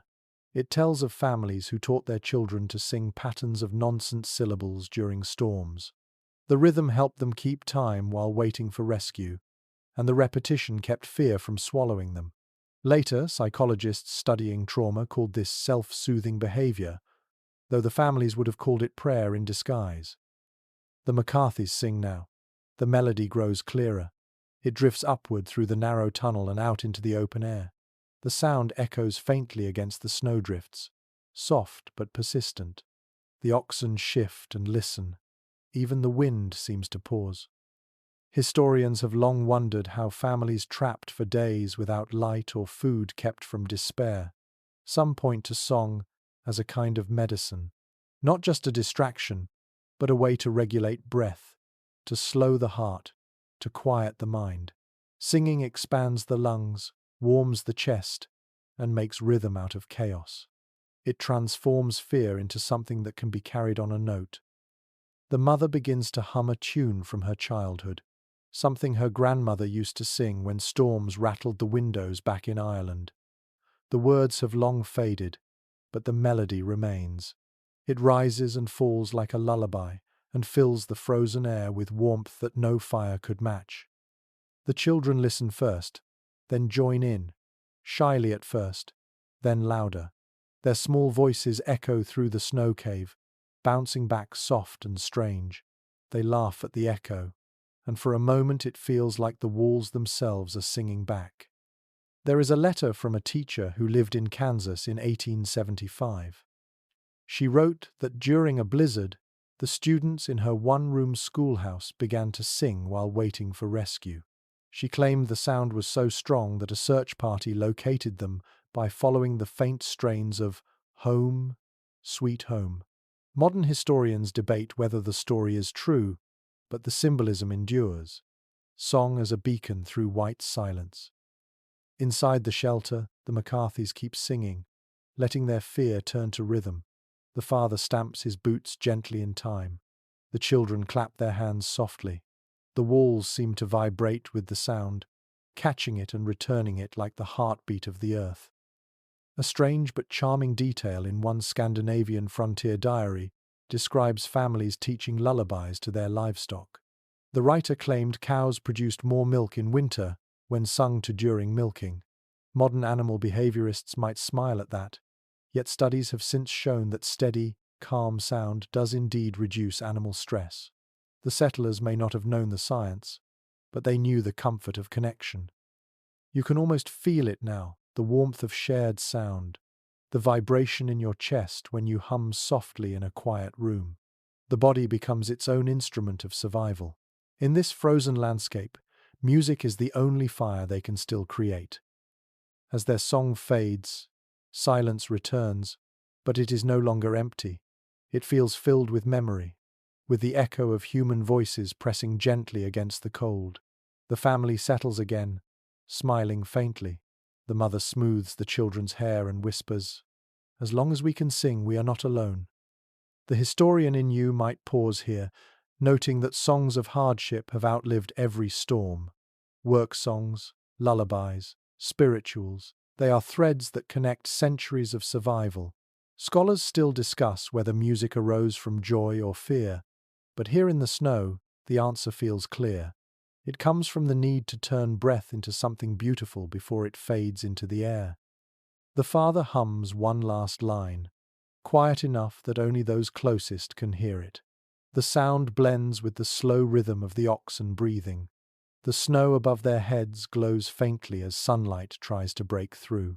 For a moment, the world feels suspended between silence and song, between death and waking. Then the youngest child laughs, bright and sudden.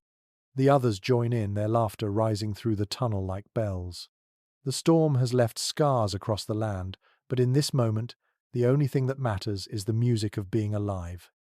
By midday, the next light begins to filter through the sky, turning the white drifts into silver glass. The McCarthys move slowly, their bodies stiff from sleep and cold. They have learned how fragile survival can feel, yet they also feel strangely calm. The world is quiet again, but quiet can be deceptive. Snow hides both safety and danger. When the father pushes aside the packed snow at the entrance, the air that rushes in is painfully cold. The first breath always burns after a night underground. He looks around, blinking at the brightness. The sky is pale and clean. The wind has gone, but in its place comes another hazard, the slow suffocation of smoke that cannot escape. Many settlers feared this moment more than the blizzard itself. When the fire was gone and the hearth frozen, trying to relight it could be as risky as letting it die. Smoke from damp wood or clogged chimneys could fill a small cabin in minutes. Accounts from frontier diaries often mention families choking on their own attempts at warmth. The McCarthys still have a few sticks of wood buried under the snow outside. The father retrieves them, shaking off the frost. They are soaked through but solid. The mother helps, her fingers already numb. Together, they set the pieces near the door, hoping the faint sun might dry them. In many frontier homes, wet wood was a constant enemy. The green timber used for building cabins, trapped moisture that turned to steam when heated. It hissed and spat in the hearth, coating the room with black smoke. Families learned to recognize the smell of it: sharp, acidic, and a little sweet. You can almost taste it now, the way it scratches the back of your throat. An old Nebraska newspaper once printed an article titled, "Wood That Bites Back," warning settlers never to burn cottonwood or elm unless desperate. Both woods gave thick smoke but little heat. Yet desperation came often, and people burned what they had. The ashes filled their lungs, but they were alive. The father builds a small pile inside a metal pan instead of on the ground. It is safer that way, easier to smother if smoke begins to fill the air. He uses a scrap of fabric dipped in lard as a wick. The mother shields the spark with her hands, whispering a small prayer that feels half habit, half hope. The flame catches briefly, then sputters. Smoke curls upward, filling the narrow space with its dark scent. A curious entry in a trapper's notebook from 1872 mentions that he would hold his face close to new smoke and inhale gently. He claimed the first breath told him whether the wood would burn clean or foul. Modern scientists later found that the sharpness of the smell corresponds to the release of methanol and water vapor, an instinctive chemistry learned without words. The McCarthys read the smoke in their own way.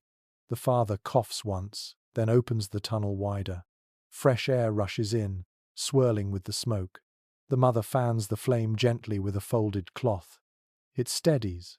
The orange glow returns, timid but real. Historians continue to discuss whether early settlers truly mastered firecraft or whether survival was often luck. Some letters describe careful skill, others sheer accident. The truth probably lies in between. Out here, every spark was a gamble. The smell of burning wood fills the shelter. It is both comfort and danger. The children cover their faces with cloth, their eyes watering. The smoke stings, yet they smile. It smells like home. The faint warmth reaches their hands, and the world feels alive again. A strange superstition circulated among frontier women. Never let a fire die completely, even during the night. They believed that a fire's spirit protected the household from illness. Many kept embers buried under ash, feeding them a breath or two at dawn to bring them back. Later, archaeologists found iron pots containing preserved coals near ancient hearths. Whether by faith or by instinct, those women were preserving heat in its smallest possible form. The McCarthys have no embers left, but they keep the tradition alive in spirit. The father leans close to the small flame and exhales softly, his breath shaping it. The mother calls it waking the fire. The children repeat the phrase like a secret spell. When the wood finally catches, the sound is almost musical. A soft crackle, a sigh, then a whispering pop. The air warms by degrees, so slowly you hardly notice until the frost begins to soften on their hair and coats. The smoke thins, rising in a steady stream toward the vent hole above. You can imagine the color now, that fragile golden glow painting the snow walls with warmth. It feels like sunlight trapped underground. The father holds his hands over it, turning them slowly. The heat stings at first, then soothes. There is a curious note in a diary from an Iowa blacksmith who once wrote, "The first fire after a storm smells of forgiveness." He believed that after each blizzard, lighting flame was a promise that life would continue. Researchers still quote that line when describing frontier spirituality. It was not about religion, but about renewal. The McCarthys sit quietly, staring at the flickering light. Their faces soften in the glow. The youngest child giggles when the sparks jump, her laughter rising like music in the close air. The father adds another stick. He knows it might fill the air with smoke again, but for now he does not care. The fire is small, but it is theirs. The scent of frozen wood burning is harsh yet beautiful. It smells of survival, of effort rewarded. Outside, the world waits, silent and white. Inside, the little flame dances, stubborn and bright, proof that even after the sky has turned against you, warmth can still be coaxed from ruin. The fire fades to embers by afternoon. Smoke curls gently through the small vent, carrying the scent of charred wood into the quiet air. The storm has left a world both beautiful and brutal. Outside, snow lies smooth as marble, and inside, the McCarthys stir slowly back to life. For the first time in days, the children venture beyond the doorway, their boots crunching in the powder. The sound seems too loud after so much silence. Children born on the frontier learned to move through winters as if they were made for it. They grew up carrying water in frozen buckets, mending fences with numb fingers, feeding animals while snow crusted on their lashes. Work replaced fear before they were old enough to name it. One diary from 1889 describes a girl of 9 carrying a pail of coals half a mile to keep a neighbor's hearth from dying. She came back with her eyebrows frozen white, the author wrote, but smiling like she'd fetched the sundae. You can picture that same bravery now. The McCarthy children run short distances, stamping their feet in the snow, shouting at their echoes. Their laughter drifts over the white field like birdsong. For a moment, the land feels gentle again. Frontier children often became the first signs of life after storms. They were sent out to find paths, to check traps, to see whether fences still stood. Their size was an advantage. They could walk over crusted snow without breaking through. One prairie father wrote that his sons walked on clouds while I sank to my knees. Historians still marvel at the independence frontier childhood demanded, though modern readers might call it hardship in disguise. The McCarthy boy spots something dark near a drift and calls for his father. Together they uncover a frozen bucket of grain. The discovery feels like treasure. They carry it inside, the weight awkward but joyous. The mother grinds some of it between 2 stones, adding snow to make a coarse paste. It will not taste good, but it will fill them. A curious bit of folklore from the northern plains told that children who whistled during snowstorms could call back spring. The tune was supposed to please the wind spirits and soften the weather. Families knew it was superstition, yet they let their children do it anyway. Hope, even in play, kept courage alive. The McCarthy children whistle now, though not for magic. They do it for fun, the sound thin and sweet against the vast cold air. Their mother smiles. She knows that this noise means her family has not surrendered to silence. Experts studying frontier life note that children's games were rarely idle. They taught skill as well as distraction. Throwing snowballs trained coordination needed for loading rifles. Building forts taught teamwork. Sliding on frozen ponds prepared them to balance on rough terrain. Even fun had to serve survival. Inside the shelter, the mother watches as her children return with rosy faces and bright eyes. They have made snow figures near the entrance, shaping them with sticks for arms and bits of straw for hair. She laughs quietly. In times of plenty, it might have been a game. In times like this, it is a reminder that imagination is a weapon against despair. One letter from a missionary teacher in 1873 describes her astonishment at how children of settlers seem to endure cold better than adults. They are thin as kindling, and yet they never shiver, she wrote. Modern physiology later explained why young bodies generate heat faster through higher metabolic rates. The settlers did not know this. They simply trusted that youth meant resilience. The father joins the children outside. He shows them how to stamp paths into the snow so that they will not lose their bearings when the next storm arrives. He explains that tracks in fresh snow act like signposts and that their shape can guide them home even in darkness. Scholars now refer to this as primitive mapping, an instinctive way to navigate before compasses became common in every household. As the family works, the oxen graze on hay dug from under the drifts. Their movement stirs small clouds of glittering frost. The air is alive again with quiet activity. A small anecdote from a woman's journal in Manitoba mentions that after storms, parents often rewarded children with stories instead of sweets. They called them warm tales, meant to keep minds bright when food was scarce. Tonight, the McCarthys will do the same. When evening falls, the family gathers near the faint coals of their fire. The children nestle close while the mother begins a story she remembers from her own mother, a tale of a fox who tricked the wind into sleeping so that spring could return. The rhythm of her voice replaces the crackle of flames. The children listen, wide-eyed, as if the fox might appear right outside their shelter. In that moment, storytelling becomes more than comfort. It becomes proof that imagination endures when everything else freezes. Anthropologists later wrote that tales told in storms carried coded survival lessons, warnings about directions, seasons, or the behavior of snow. But to those who told them, they were simply ways to keep the soul awake. The father smiles and adds his own ending to the tale, saying the fox later married the moon and made sure the snow always melted in time for planting. The children giggle. The story grows longer, brighter, alive. Outside, the first stars appear, faint behind thin clouds. Inside, the glow of ember light flickers on smiling faces. The storm has tested them, but the laughter of children fills the hollow with something stronger than warmth. You can almost hear it yourself, their laughter, the soft rhythm of the mother's story, the crackle of settling snow.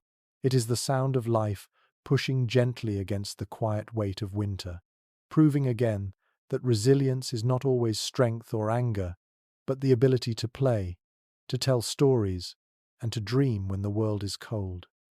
The morning rises pale and slow, as if the sun is reluctant to return. Thin light spreads across the snow, glinting on drifts and broken branches. The McCarthys stand outside their shelter, blinking against the brightness. The world is silent, except for the faint groan of trees heavy with frost. It feels like the earth is still asleep. Then, faintly, the sound of a bell drifts through the cold. At first it is so soft that they think it might be the wind, but then it rings again, clear and deliberate. The father's heart jumps. Somewhere beyond the frozen field, another family has survived. Across the frontier, this was how people found one another after storms, through sound and light. When paths vanished under snow, voices became maps. Settlers hung lanterns outside windows to signal safety, or struck pots with spoons to echo across the plains. A single bell meant, "We're alive." Two meant, "We need help." The father listens closely, counting. One bell, then silence, then another. Relief warms him more than the fire ever could. He cups his hands and shouts, "We're here!" The sound carries strangely through the frozen air, flattening and stretching as it travels. After a pause, an answering shout returns, distant but clear. Historians have often marveled at how these crude communication systems worked so well. Sound travels farther in cold air, especially over snow, where it glides along the surface instead of being absorbed. Modern acousticians have measured this effect and found that a shout can carry for miles on a windless winter day. The settlers did not know the science, but they knew the power of a human voice. The McCarthys quickly begin to build their own signal.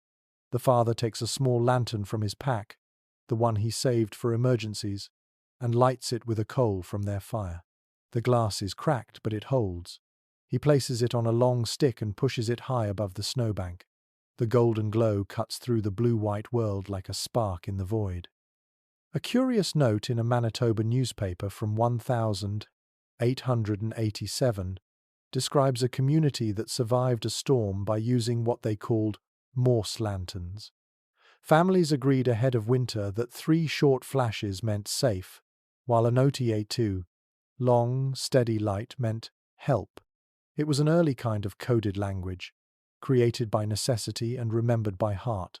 Scholars still discuss how such systems spread from one settlement to another without formal instruction.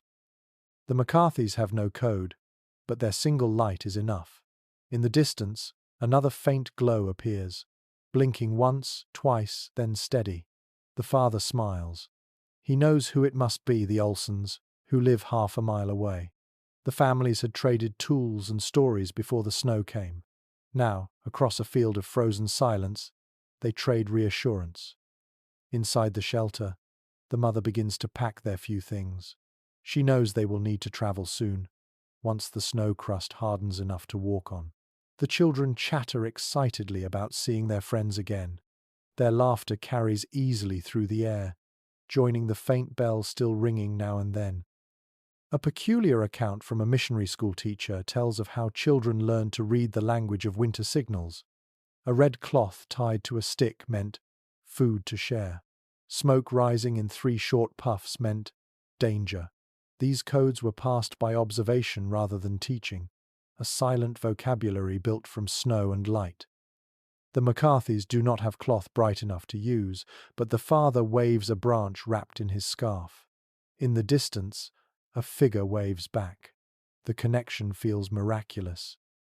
The mother begins to cry quietly, not from sadness, but from the strange relief that comes after holding fear too long. The father places a hand on her shoulder. "We're not alone," he says. His voice cracks a little as he says it. Across history, isolation was the frontier's greatest danger. People could freeze not only in body, but in spirit. Letters written months later often spoke of the silence that followed storms. A silence so deep it felt like the world had forgotten them. Finding another voice in that emptiness was like rediscovering the heartbeat of humanity itself. The children dance in the snow, stamping their feet in circles. Their joy spreads warmth through the cold air. The mother wipes her eyes and joins them, clapping softly in rhythm. A curious memory preserved in an oral account from a Dakota settler describes how neighbors sometimes celebrated survival after a blizzard by sending baked bread from one house to another once paths reopened. They called it the Feast of First Footsteps. The act was symbolic, a way to acknowledge both loss and endurance. Historians believe this tradition inspired later community gatherings known as Thaw suppers. The McCarthys will do something similar. Tomorrow, when the snow crust hardens, they will walk to the Olsons' cabin with their last loaf of bread, split in half. The father says it is good luck to share the first food after a storm. The mother nods, smiling again. You can feel the meaning in this exchange, the invisible web of small signals stretching across the frozen world. A bell, a shout, a lantern's glow. Each one a declaration that human connection still exists, that warmth does not belong only to fire. As dusk falls, the 2 lights continue to flicker across the snow. The distance between them seems smaller now. The air is cold enough to sting, yet the world feels inhabited again. The storm that once buried them has turned into a bridge of sound and light. The father watches the horizon, the faint glow of the other cabin shimmering in the frost. He whispers, almost to himself, "We are seen." And in the endless quiet of winter, that single truth is enough to keep the heart alive. Night returns clear and sharp, the stars bright enough to cast faint shadows across the snow. The McCarthys lie awake for a long time, listening to the quiet between each creak of the ice settling outside. The storm has passed, but its echo remains in their bones. They know now how thin the line between life and loss can be, and that knowledge feels both heavy and holy. Faith was a strange companion on the frontier. For some, it was prayer whispered into darkness.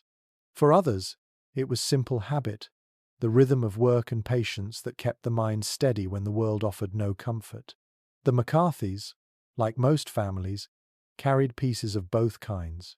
They had no preacher, no church for miles, but the mother kept a small Bible wrapped in cloth at the bottom of her pack.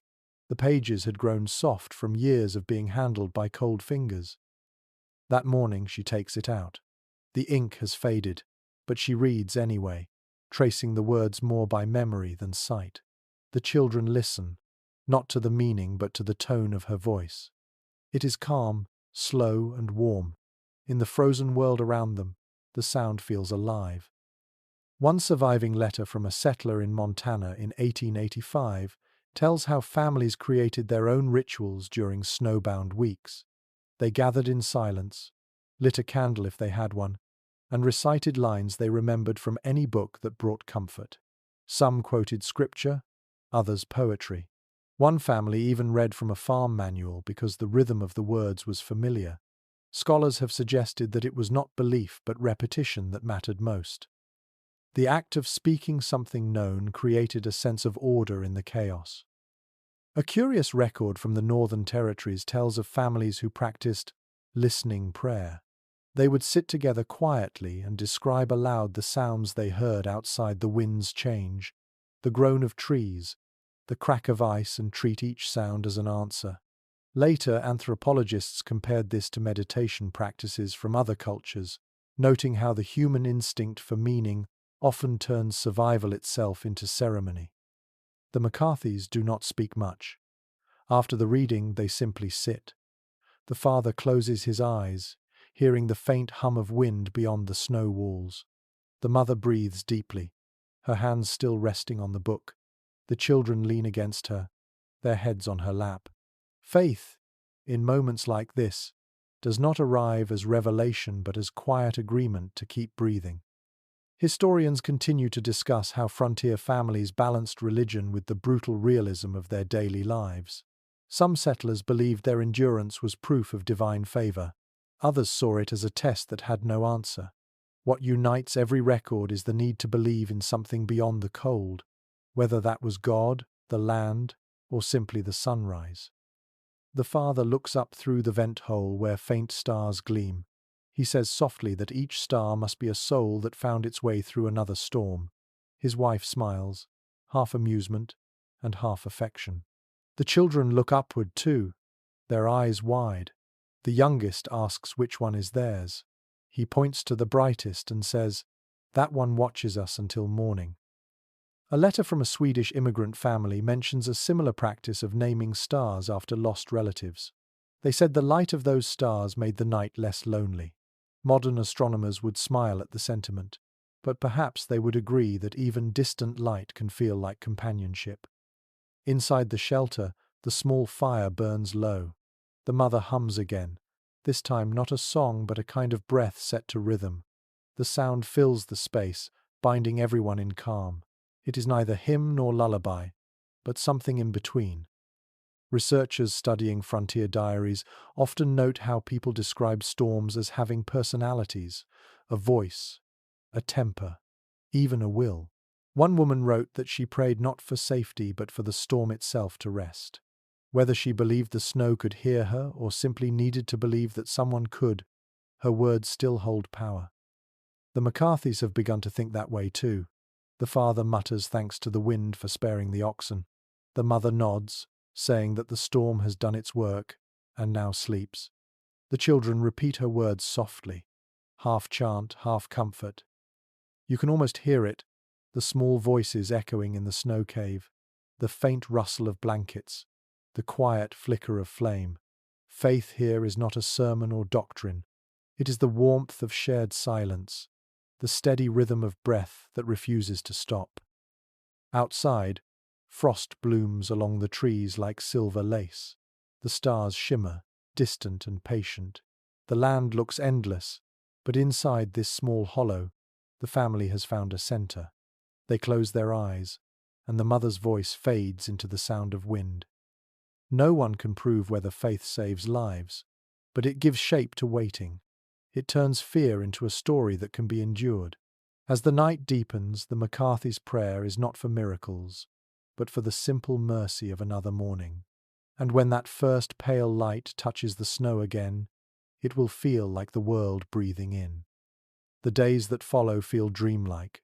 The world outside is wrapped in white silence, as if the storm has erased everything that once existed and replaced it with something softer. The McCarthys begin to move slowly back into the rhythm of living. Every sound, every smell, feels amplified against the stillness. When people survive great winters, they start to tell stories about them almost immediately. It is a way of taming the memory before it turns into fear. On the frontier, entire legends were born from such nights. Neighbors would gather in spring and trade tales about the storms that nearly took them, each account bending slightly with every retelling. Over time, those stories grew into folklore, shaping how future generations imagined winter itself. The McCarthy children will one day repeat their own version of what happened here. It will begin simply, "The fire went out, the snow covered the roof, the oxen saved us." But later, When memory softens, they will add magic. Perhaps they will say the snow listened when their mother sang, or that the stars appeared to guide their father's hands when he dug the tunnel. That is how memory becomes myth. A curious record from a rural church archive in Manitoba describes families naming each great blizzard as if it were a living thing. They called them the Year of White Silence, the Long Drift, or the Breath of God. Naming gave form to the invisible. Modern historians see this habit as a blend of poetry and practicality. It helped people mark time in a landscape where calendars often lost meaning. The McCarthy's storm will likely earn its own name, perhaps the Night of the Buried Fire. The phrase sounds heavy yet hopeful, exactly like what they lived through. Around their small fire, the father begins to share an old tale he once heard from a trader about a man who walked through a storm so fierce that the snow turned to feathers around him. In the story, the man realized the feathers came from angels shaking their wings to keep him warm. The children listen, wide-eyed. The mother smiles but does not interrupt. Stories like this one are not told to be believed, but to remind listeners that kindness can exist even in cruelty. Across the world, winter legends follow the same shape. Ancient Norse sagas told of frost giants battling for control of the sky, while native tribes of the plains spoke of a white buffalo whose breath brought snow to test the courage of humans. Historians still discuss whether these myths were born purely from imagination or from real memories of natural disasters. Whatever their source, they gave people something vital, a way to describe the indescribable. The McCarthys begin to weave their own version of such a tale, without even realizing it.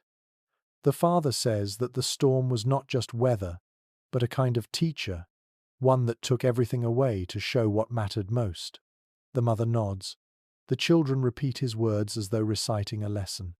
In time, those sentences will echo in other mouths, carried forward as heritage rather than hardship. Folklore grows easily in the soil of survival. It collects the details that logic overlooks: the glow of a candle inside snow, the hum of a vent that sounds almost like breathing, the warmth of an animal pressed against your side. These are the fragments that later generations call miracles. A peculiar note found in a settler's journal describes people leaving bits of bread or grain at the edge of their property after a storm, as an offering to the wind.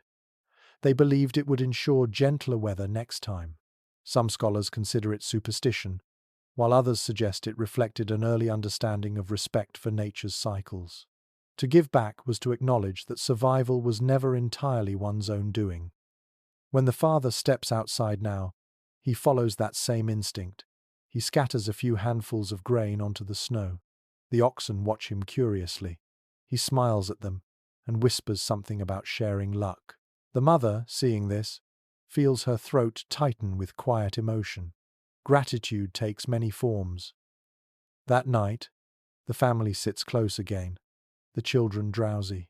The mother tells a final story before sleep. It is about a young woman who wandered into a storm and found shelter inside a snowdrift where she met the spirit of winter itself. The spirit offered her two choices: warmth for one night or wisdom for a lifetime. She chose wisdom, and in doing so, learned how to make warmth whenever she needed it. The father listens, eyes half closed. He asks, softly, what the wisdom was. The mother smiles and replies, to remember that cold ends but kindness does not. Long after they have fallen asleep, the wind stirs again, not in fury this time, but as if to carry the story away. It drifts across the frozen land, over fences, through bare trees, into other homes where other families sit waiting for dawn. Stories travel faster than storms and last longer than any frost. If you listen closely, you might still hear them in winter winds, whispers of the ones who endured, the ones who made legends out of survival. Each tale adds another layer to the long memory of human endurance, reminding us that the cold has never been just an enemy, but also a storyteller in disguise. The morning after their first peaceful sleep feels almost unreal. The wind has vanished completely, leaving behind a silence so deep that even footsteps seem to hesitate. The McCarthys crawl from their shelter into a landscape washed in light. The sky is a perfect blue, too bright to look at for long. The snow sparkles with the kind of beauty that hides danger beneath it. The air is crisp and still. Each breath feels like inhaling glass. The father stands quietly, letting the sun touch his face. He can smell pine and frozen earth, the faint sweetness that comes when ice begins to loosen its hold. He smiles. The storm is finished. Every great winter ends this way, with light returning too slowly to trust. Diaries from settlers often describe these mornings with wonder. After days of blindness, they would step outside and see a world reborn. Fences looked like ribs rising through white skin, and the roofs of cabins shone like crystal. Even misery seemed beautiful in the afterglow. The McCarthys begin to dig a path toward the barn. The father uses a broken shovel, the handle worn smooth. The mother follows with a basket, gathering what little remains unspoiled. The children laugh as they toss clumps of snow into the air, watching them scatter like silver dust. It feels like play again, though the cold still bites. Inside the barn they find the cow alive, buried nearly to her neck in snow but unharmed. Her breath puffs out in small clouds, steaming in the sunlight. The family cheers. The father strokes her neck and murmurs a thank you. The oxen grunt softly nearby, stamping their hooves. The small space feels warmer than the house ever did. One settler's letter from the 1872 describes this same miracle. After a 4-day storm, his cows had survived by eating their own bedding and melting snow with their breath. They were warmer than I was, he wrote. Researchers later confirmed that livestock bodies can raise the temperature in enclosed barns by more than 10 degrees. The settlers had discovered this truth long before anyone measured it. The mother sets about cleaning, shaking out damp blankets and brushing ice from the doorway. The father gathers wood buried beneath a drift, now frozen solid. It will take hours to dry, but he works anyway. In the sunlight, the snow begins to soften, dripping from the roof in slow, rhythmic drops. Each drop glitters before it hits the ground, as if time itself hesitates. The youngest child scoops up a handful of melting snow and licks it. The water is so cold it hurts her teeth. She laughs anyway. The taste of real water after days of melting ice inside a cave feels like a feast. Throughout frontier history, the first thaw carried symbolic power. Farmers wrote that the sound of dripping roofs meant forgiveness. One entry in a Dakota journal from 1884 reads, "The world breathes again, and I with it." Scholars have argued over whether this poetic language was faith or exhaustion. It was probably both. As the day warms slightly, the family takes stock of what remains. The cabin roof has sagged under the weight of snow but still stands. The fire pit is buried, yet smoke from the morning's flame still rises faintly through the vent. The air smells of ash and sunlight. The father shakes his head in quiet disbelief. "We have lost nothing that cannot be rebuilt," he says. In nearby settlements, similar scenes unfold. People emerge from buried homes to wave at distant neighbors, their voices carrying far in the clear air. They will tell each other stories for years about this storm, the sounds, the smells, the silence. Even the smallest details will become legend. The McCarthys work until their hands ache, clearing a small path from the door to the barn.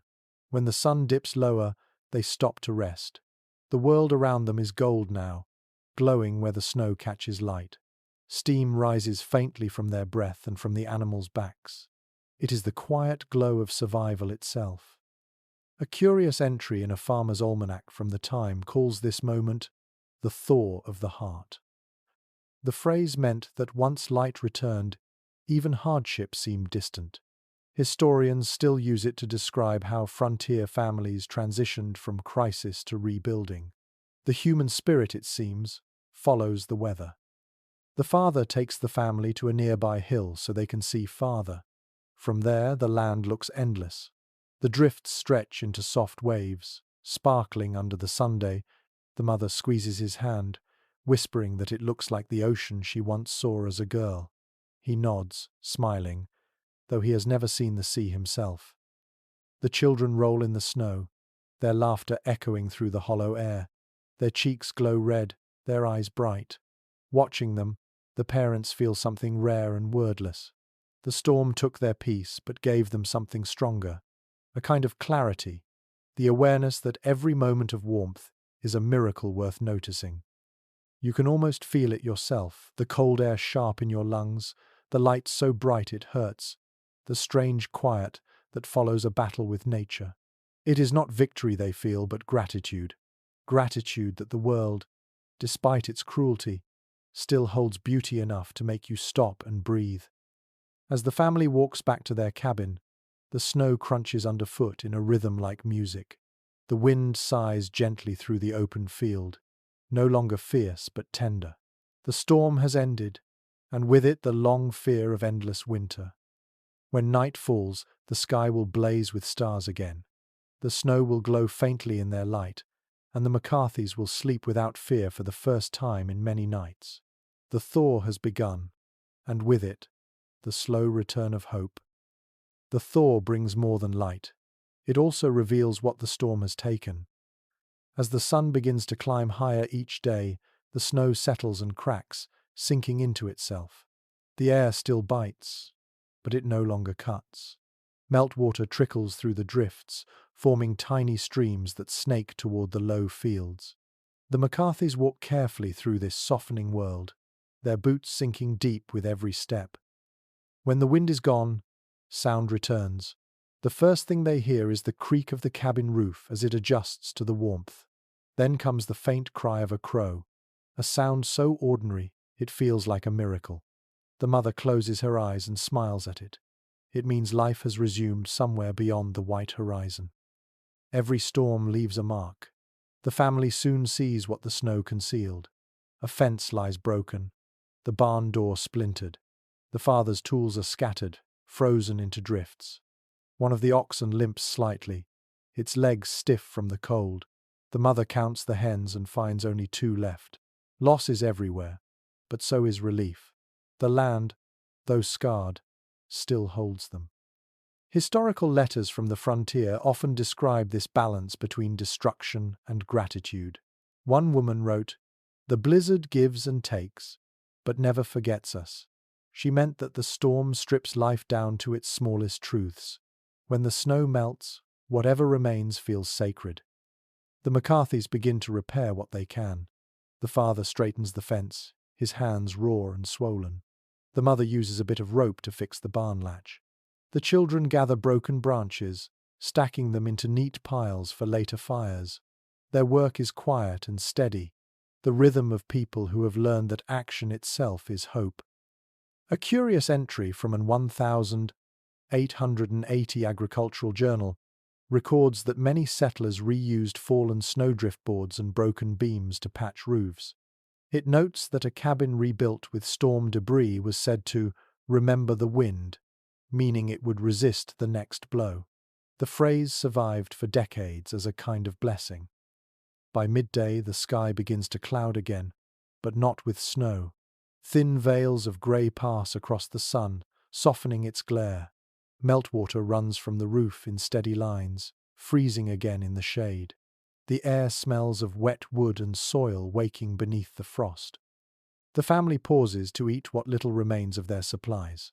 The bread is gone, so they make a meal of boiled grain and a bit of milk from the cow, who stands patiently nearby. The taste is faintly sweet, earthy and real. For the first time in weeks, no one hurries their bites. In many journals, settlers describe this first meal after a storm as the most memorable of their lives. It was never about flavor or abundance, but about the act of eating under open sky again.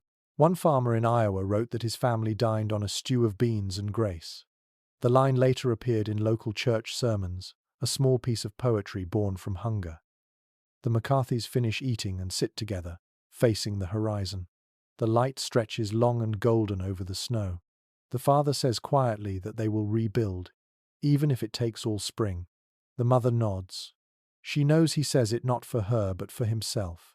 The children listen in silence, too tired to speak but too alive to rest. Scholars studying pioneer life often note that recovery after storms was as much emotional as physical. People mourned animals and neighbors, but rarely wrote openly about grief. Instead, they recorded the work that followed. To build again was to grieve without words. As the day fades, the father walks to the hill overlooking their land. From there, he sees the faint outline of other cabins in the distance, smoke curling from chimneys like thin threads reaching for heaven. Each line of smoke tells the same story. We are still here. He removes his hat and stands quietly for a moment. The cold air stings his scalp, but he does not move. He whispers a few names neighbors who did not answer their lantern signals. Some may still be alive, others lost beneath the snow. There are always both. In one remarkable document from the era, a settler named Martha Eames wrote that after each winter, families would carve small marks on fence posts for those who had not returned. The fences remembered what we could not bear to say, she wrote. Those marks became a kind of collective memory across the plains. The father runs his gloved hand along the fence rail, rough and splintered. He thinks of those marks and decides to make none today. To him, this storm will not be remembered by loss, but by what still stands. As twilight deepens, the snow turns blue and silver again. The land seems endless, the horizon soft as breath. The children chase each other near the barn, their laughter bright and high against the quiet. The mother leans against the doorway, her arms folded, watching them. She feels the ache of exhaustion and the pulse of gratitude in the same heartbeat. You can feel it too, the sharp air, the soft light, the fragile peace that follows hardship. The storm has ended, but its lessons linger in every step they take. Each movement across the thawing snow is a promise. Life continues. When darkness finally comes, they retreat inside. The fire burns small but steady. The roof creaks. The oxen shift. And somewhere outside, a crow calls again before settling to sleep. In that sound, faint but sure, lies the simple truth of the frontier. After every storm, something sings. The land begins to awaken in quiet ways. The snow no longer blinds the eyes but softens under the sun, shrinking into patterns of shadow and light. The McCarthys move through their routines slowly, still cautious as if the storm might change its mind. The air is filled with the scent of melting frost and damp wood. Every sound echoes farther now. Dripping water, the shifting groan of ice, a bird's cry in the distance. For all the strength it took to endure, it is the small, ordinary things that hold them together now. The mother mends a tear in her shawl. The father oils his tools. The children run their hands along the fence posts, tracing rough wood like an old map. Their movements are careful, reverent. Survival has taught them to notice everything. Historians writing about the frontier often remark that women carried a kind of quiet genius through each winter. While the men broke ice and cut wood, women turned scraps into miracles. They sewed, mixed, improvised, and kept homes alive when nothing else would. The ingenuity of women became the architecture of endurance. Inside the cabin, the mother spreads out her sewing box. The thread is nearly gone, but she knows how to stretch what little remains. She cuts thin strips of fabric from old bedding, twisting them into cords strong enough to mend clothing. The children watch, fascinated by how her hands never pause. The sound of thread pulling through cloth is soft but steady, a rhythm more comforting than any clock. A remarkable detail appears in an 1872 homestead letter written by a woman in Nebraska. She described sewing her family's mittens from the lining of a wagon cover and reinforcing them with flour paste to make them windproof. "It was not beauty but cleverness that saved us," she wrote. Modern textile experts tested this odd recipe and found that the starch in the paste indeed added stiffness and insulation. The wisdom of necessity always outpaces invention. The McCarthy mother uses her own version of this trick. She melts a bit of animal fat and rubs it into the patches she has sewn, sealing them against moisture.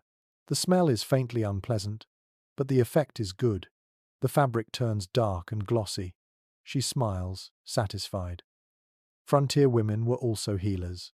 When the cold cracked skin and frostbite set in, they turned to whatever the land offered. Some used goose grease mixed with ashes to protect hands. Others brewed teas from willow bark to dull the pain of aching joints. A curious note from a prairie journal describes one family using boiled onion skins as a poultice for frostbite. Medical historians still debate whether it worked or simply gave comfort. Either way, it was something to do besides waiting. The McCarthy mother prepares her own small remedy now. She crushes dried herbs she kept in a tin yarrow and sage and mixes them with a few drops of melted lard. The scent rises, earthy and sharp. She rubs the mixture onto the father's cracked hands. He winces, then sighs as the warmth seeps in. Their work feels sacred, though no one would call it that. On the frontier, acts of care were prayers without words. Every stitch, every remedy, every shared cup of tea whispered the same truth: life is worth tending. The children sit near the fire, watching the orange light flicker over the newly patched clothes. The mother begins to hum again, not to pass time but to steady her hands. The sound fills the small room with warmth that has nothing to do with heat. In later years, historians and anthropologists studying family journals often commented that frontier women engineered comfort. The phrase has become a quiet tribute to their unrecorded labor. They built warmth not from materials but from imagination. They could turn ashes into salve, rags into quilts, silence into music. The McCarthy father looks up from his work. He says softly that the storm taught him what fire really means. It isn't just flame, he says. It's what she does with her hands. The mother laughs, a short sound that fills the air like a spark. The children smile, though they do not fully understand. Outside, the snow melts a little more. Patches of brown earth appear, steaming faintly in the Sunday. A faint breeze carries the smell of thawing soil, rich and alive. The oxen stomp their hooves, impatient to move again. Life is gathering itself, quietly but surely. A curious piece of folklore collected from rural communities described how women were believed to hold the secret of spring within their homes. Some said that when the first quilt was finished after a storm, the thaw would begin for real. The pattern of stitches symbolized the rhythm of the returning world. Scholars have traced this belief back to old European customs, where domestic work marked the turning of seasons. The McCarthy mother finishes her last repair and folds the patched garments neatly. She places them near the fire to dry, then sits back with a tired smile. Her work looks plain, but each thread glints faintly in the light. It is not beauty, but endurance made visible. Outside, the wind changes. It carries warmth this time. The family gathers near the doorway, watching thin rivulets of water run down the snowbanks. The father wraps an arm around his wife's shoulders. He whispers, "You saved us." She shakes her head. "We all saved each other," she says. The sun dips lower, and the light turns golden again. The world, once frozen and silent, now hums with quiet motion. In that moment, the McCarthys understand that survival is not only about strength or will, it is about invention, tenderness, and the patient work of ordinary hands.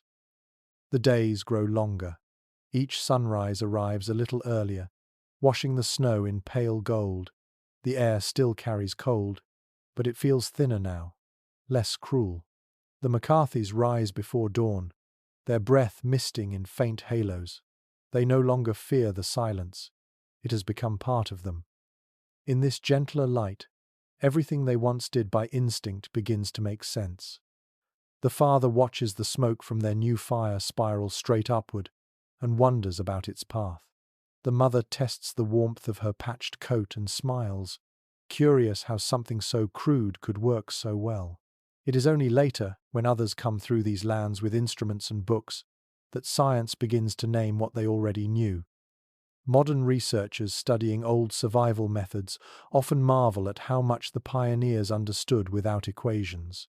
They knew that heat rises, that air moves faster through small spaces, that layers trap warmth.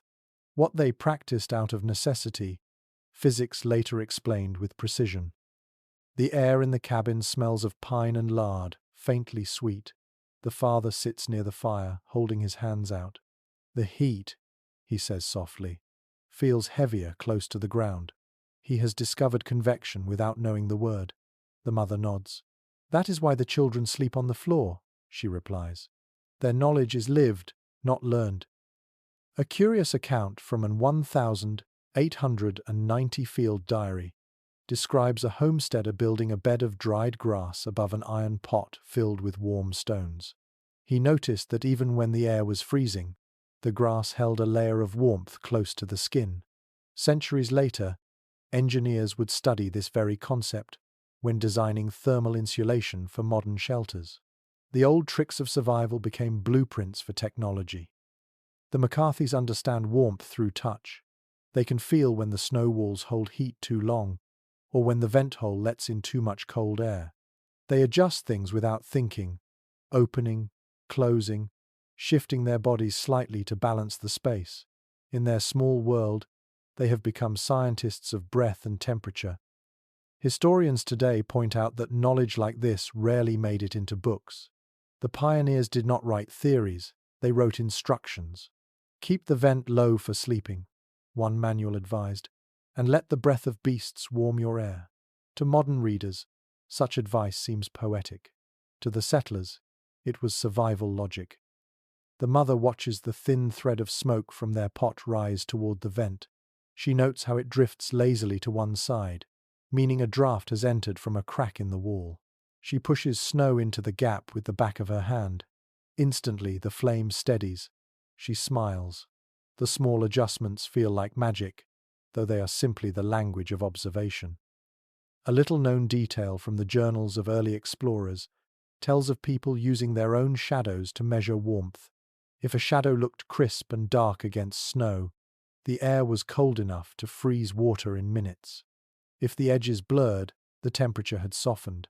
Scientists have since confirmed this visual clue, caused by the refraction of light in warmer air. The settlers who noticed it were practicing early meteorology without knowing it. The McCarthys use similar instincts now. The father glances at the horizon and says, "We'll have a melt by week's end." He can tell by the way the sky turns faintly silver at dusk. The children repeat his words, as if reciting a prophecy. In truth, it is science hidden in poetry. By afternoon, the air inside the cabin grows too warm. The snow walls sweat faintly, droplets running down like tears. The father opens the vent wider, letting in a breath of fresh air. The temperature drops quickly. He grins. "It listens," he says. A modern physicist might describe this as convection control, but to the McCarthys, it feels like conversation with the elements. Their shelter has become an extension of themselves, responsive and alive. A curious letter found in a museum archive records a man comparing his cabin to a living creature. "It breathes with me," he wrote. "When I wake, it sighs." Scholars debate whether this was metaphor or delirium, yet those who have lived through true isolation know the feeling. When nature closes in around you, the boundary between body and world grows thin. As evening comes, the family sits by the fire again. The mother, curious as ever, tests a new idea. She places a pan of water near the door and another near the fire. By morning, she notes, the one near the door will freeze solid, while the other remains liquid. The difference teaches her how heat moves, how to arrange their belongings for the next winter. Knowledge, gathered from simple acts, becomes inheritance. The children fall asleep as their parents whisper about how the fire's glow reflects on the snow outside, casting orange veins through the drifts. The father says it looks like the veins of the earth itself, carrying warmth through its body. The mother nods and rests her head against his shoulder. Science will later describe such beauty with formulas, but tonight it is enough simply to feel it. The family has learned that wisdom does not always come from books or instruments. Sometimes it rises from cold breath and cracked hands, from the way the world answers when you pay attention. The fire burns lower, flickering softly. The air moves gently through the vent, cool against their faces.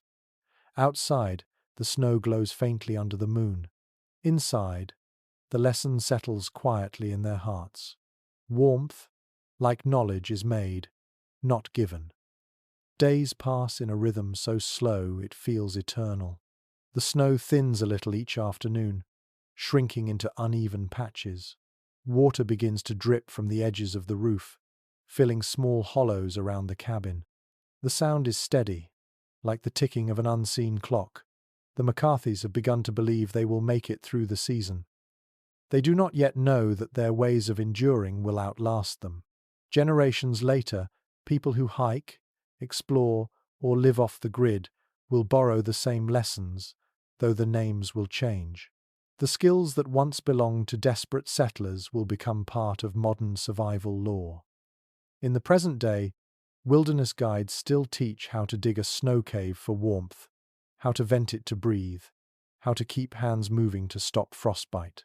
They may quote scientific principles or display glossy charts, but their knowledge is born from the same instinct the McCarthys used without words.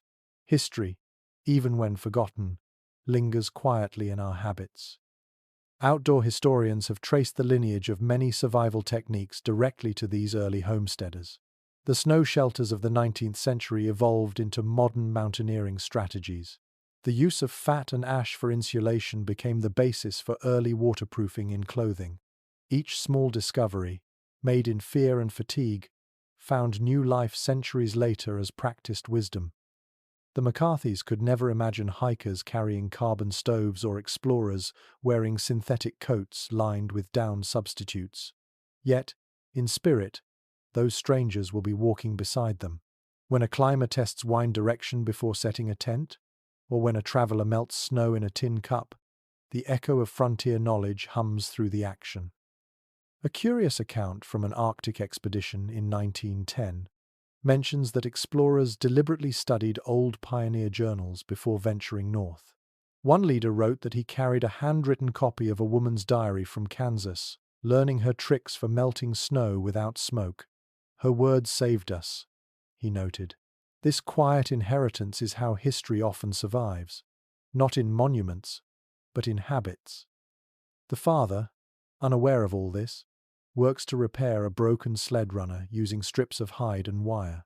The mother observes, offering advice about tension and balance. Their conversation is gentle, practical, timeless. Every move they make becomes a future lesson. Historians sometimes ask why people who endured such misery would write about it at all. The answer lies in continuity. They recorded the details so others might not have to suffer the same mistakes. The sharing of hardship became an act of generosity. The mother now sits with her children, teaching them how to tie knots with spare bits of cord. She shows them how each loop can hold weight if tied carefully. "You do not pull hard," she says. "You pull steady." She might as well be describing survival itself. A letter from a mountain guide written in the early 20th century makes a similar point. "The land rewards patience more than strength," he wrote. "You can wrestle with a storm and lose, or you can move slowly through it and live." Scholars studying survival psychology often quote this idea, though its essence had already been lived by people like the McCarthys, long before anyone defined it. Outside, the snow glitters again under the Sunday. The oxen shift and snort, shaking frost from their hides. The air is clean and bright. The father pauses his work to look out across the horizon. He tells his family that someday others will come with better tools and easier lives, but even then, they will need courage as much as skill. The mother smiles and says that courage, unlike fire, never burns out completely. Later that afternoon, a neighbor appears on the horizon, trudging slowly through the thinning snow. It is Mr. Olson from the next homestead. His face is pale, but he grins when he sees them. "I heard your lantern," he says. The two men clasp hands in silence for a moment, both understanding what the gesture means. In many settlements, this first visit after a storm marked a turning point. Families would exchange news, offer what food they could, and measure how the land had changed. These encounters became small ceremonies of survival, each handshake carrying the weight of shared endurance. Olsen brings with him a small tin of salt and a story of how his own roof nearly gave way under the snow. The McCarthys share a bit of grain and laughter that feels too large for the small room. The mother serves pine tea, and the men talk quietly about fences, animals, and the strange stillness that follows disaster. A curious observation made by a sociologist studying frontier communities is that hardship tends to strengthen social bonds more than prosperity. He called it the wintering instinct, the tendency of humans to draw closer when the world grows harsh. The records of these early families support his claim. Storms did not simply test people, they stitched them together. As evening falls, the neighbor leaves, his lantern swinging in the dim light. The McCarthys watch until it disappears behind the hill. The world feels wide again, but not empty. The faint tracks in the snow, the scent of smoke lingering in the air, the knowledge that other hearts are still beating nearby, all of it forms a quiet proof that community endures even in isolation. Inside, the family eats together, the fire steady and calm. The children ask if Mr. Olsen will return tomorrow. The mother says perhaps, though the weather will decide. The father looks into the flame and says softly, "We have learned enough to share." The room falls into peaceful silence. The fire crackles, the oxen shift in their sleep, and outside, the stars return one by one. The world has grown smaller through hardship, yet it feels infinite in meaning. The lessons of this winter will travel farther than any of them can imagine, carried in every small act of kindness and skill passed from one generation to the next. The thaw brings a different kind of silence, softer but uneasy. The snow still gleams in the hollows, yet mud begins to show on the paths, dark and wet. The air smells of damp soil and melting wood. It feels as though the land is exhaling after holding its breath for too long. The McCarthys move slowly through this fragile peace, still cautious, still listening. In every community after a long winter, stories begin to shift. What had seemed like survival lessons start turning into myths, and myths turn into warnings. People remember what worked and forget what did not, and out of that mix grow half-truths that can either save or destroy the next generation. One early frontier manual printed in 1885 included a list titled Truths of the Winter Plains. Some of those truths sound wise even now, while others, we know today, were deadly errors. Drink snow to stay alive, it claimed, not realizing that melting snow inside the mouth steals heat faster than hunger. Another line read, "Fire cannot burn in deep cold," a misunderstanding of moisture and air pressure that left many families freezing beside unlit hearths. Modern historians often note that misinformation can travel as fast as survival knowledge, even when lives depend on accuracy. The McCarthys have learned by experience which ideas keep them breathing. They melt snow in a pot instead of in their hands. They keep air vents open. They share warmth rather than hoard it. Yet, when neighbors visit, each family brings its own collection of lessons and legends, some helpful, some strange.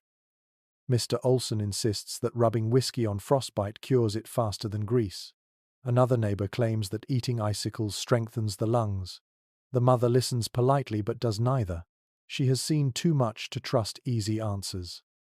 Curiously, medical historians have traced many of these beliefs to older European superstitions blended with indigenous wisdom that was only half understood. Some remedies worked, but others were disasters. One record tells of settlers boiling pine needles with kerosene for chest infections, mistaking the mixture for medicine. Experts still discuss how such confusion spread across rural communities with no doctors or consistent teaching. Desperation makes every rumor sound like truth. The McCarthy's children, curious as always, ask their father why people tell things that are not true. He thinks for a long moment, then says, "Because hope talks louder than sense." His wife laughs softly and adds, "And because sometimes it works anyway." There is a kind of poetry in that contradiction. Human beings need stories more than instructions. Even falsehood, if it carries courage, can keep people moving. Yet the border between comfort and danger is thin. Frontier journals are filled with notes about old cures that cost fingers, toes, or lives. One peculiar entry from a Yukon trapper's diary records that during an 1879 storm, he coated his feet in candle wax because someone told him it worked better than boots. He survived, but barely. His account was later published as a warning. Scholars studying folklore often call this process knowledge by mistake. Humanity learns because someone before us failed loudly enough for others to hear. The McCarthys live in that balance now. Each evening they discuss what they will teach their children to remember. The father insists that they must tell the truth about the storm, not make it grander than it was. The mother nods but says that courage always deserves a little beauty. Their compromise becomes a new kind of story, practical and gentle at once. Historians continue to debate whether frontier families valued accuracy or comfort more. Some diaries show careful observation, almost scientific detail. Others dissolve into fable. The argument may never end, yet perhaps both were necessary. Facts keep the body alive. Stories keep the mind from breaking. As twilight falls, the family sits outside the cabin, watching the light fade from gold to grey. The snow reflects the sky's colour, turning the world to pearl. The mother hums the old tune again, and the children join her. When they finish, the father says quietly that someday people will read books about storms like this one, filled with lessons and mistakes. He laughs and adds, "I hope they remember to breathe before believing." A historian centuries later would find those words in a notebook preserved under layers of dust, and he would write about the wisdom of humility. He would say that the greatest gift of the frontier was not invention or bravery, but the ability to doubt what seemed certain. The McCarthys fall silent again. The stars appear one by one, shimmering over the thawing land. The world looks peaceful now, but they know peace is temporary. Winter always returns. Still, they have learned enough to meet it with both reason and reverence. You can almost see them sitting there in the half-light, wrapped in patched coats, faces turned to the sky. They do not speak of miracles, only of what they have seen and what they will teach.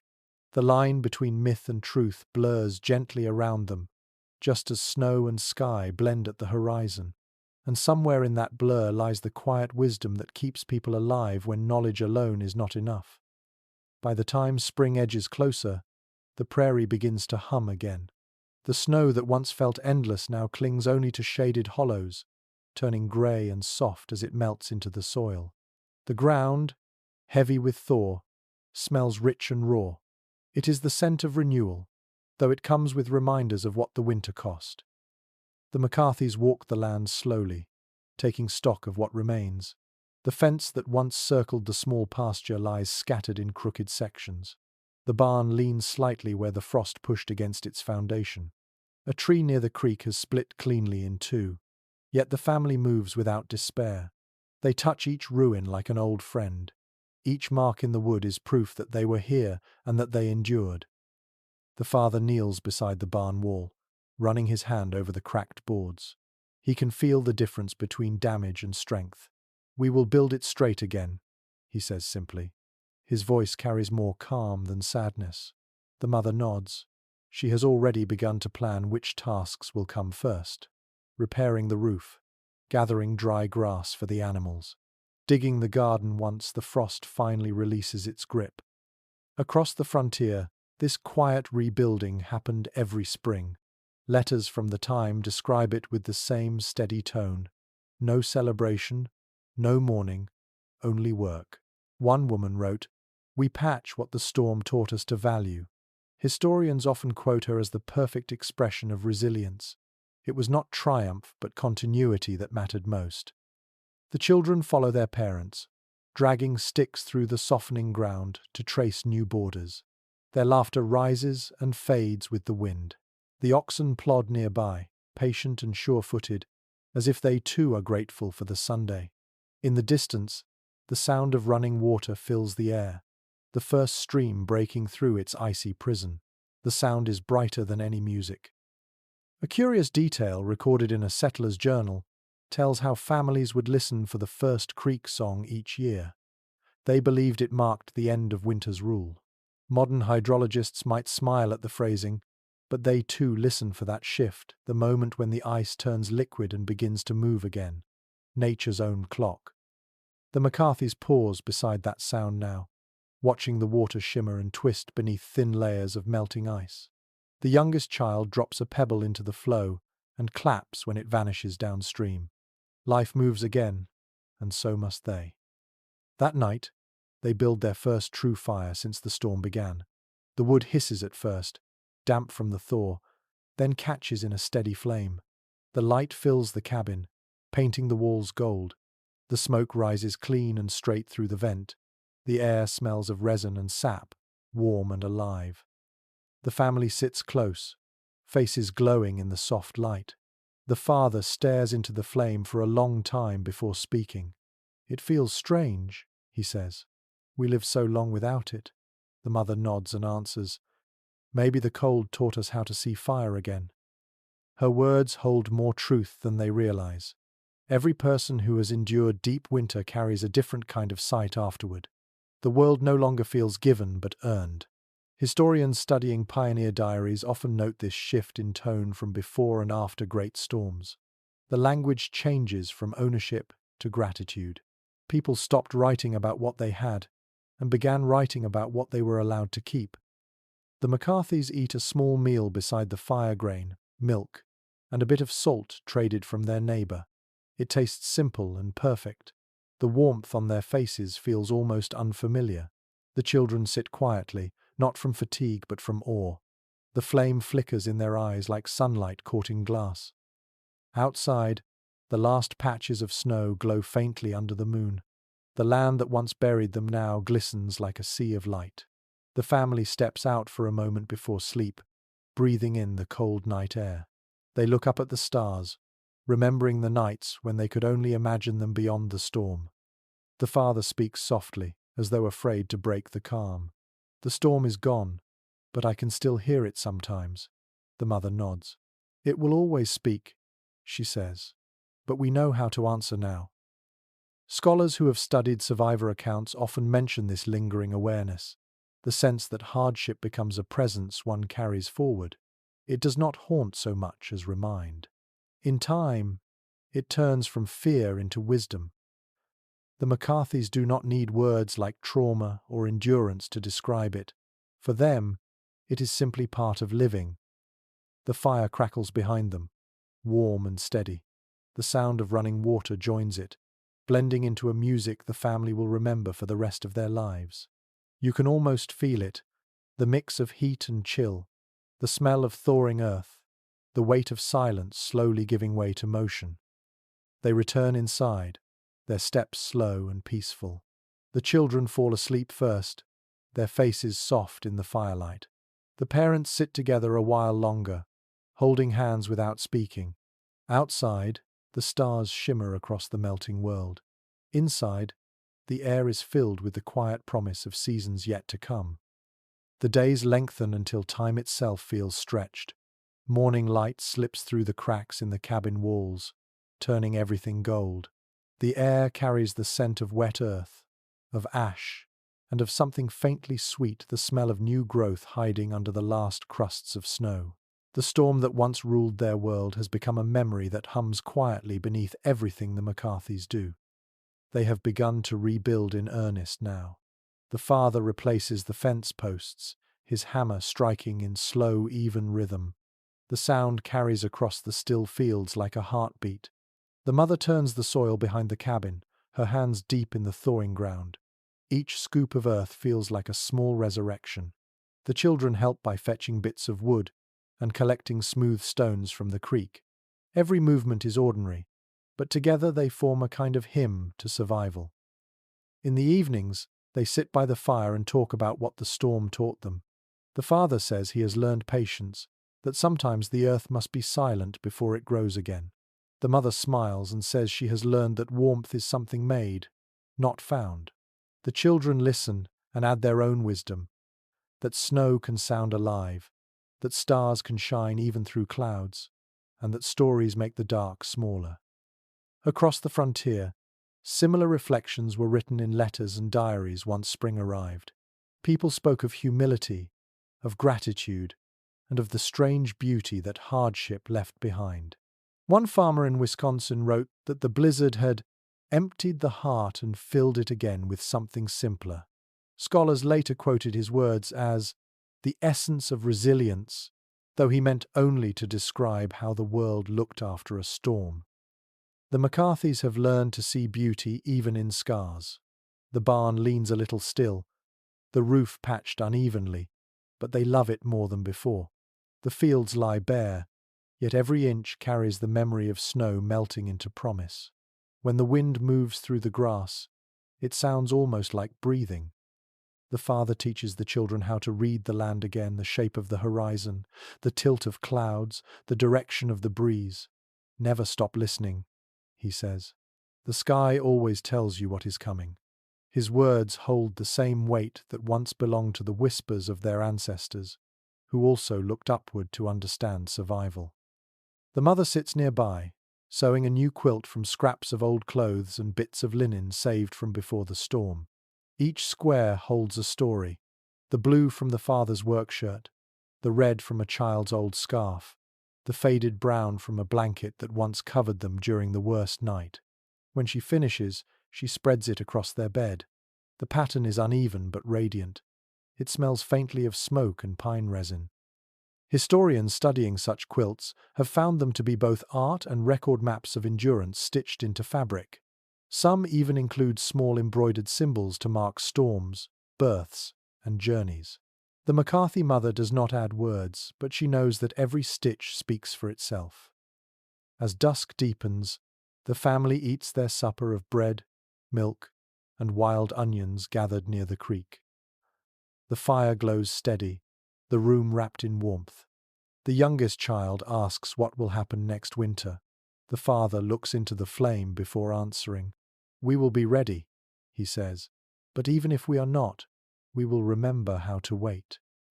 The mother adds softly, "and how to hope." The storm has changed them, but not in the way disasters often do. It has not made them harder. It has made them slower, steadier, more attuned to small miracles. They no longer see cold as an enemy, but as a teacher that leaves lessons carved in ice. When night comes, they step outside to look at the sky. The stars are bright and countless, reflected in the patches of melting snow like scattered lanterns. The world feels infinite again. The children breathe deeply, their laughter carried gently on the warming breeze. The father closes his eyes and listens to the faint creak of trees, the slow trickle of thaw, the quiet rhythm of life resuming. He realizes that the sound of the storm still lives somewhere inside him, not as fear, but as reminder. The earth is vast, and so is the will to survive within it. The family returns inside. The fire crackles softly, the quilt glows in the amber light, and sleep comes easily. Outside, the snow melts into streams, carrying the memory of winter down to the rivers, into the sea, and onward to places they will never see. Yet in each droplet, the story of their endurance travels on. Now that the storm has faded, let your breathing slow. Picture the last of the snow turning to water, gliding softly over dark soil. The world that was once white and cold begins to shimmer with color again. The air smells clean, like pine and smoke, and you can almost hear distant laughter carried on the wind.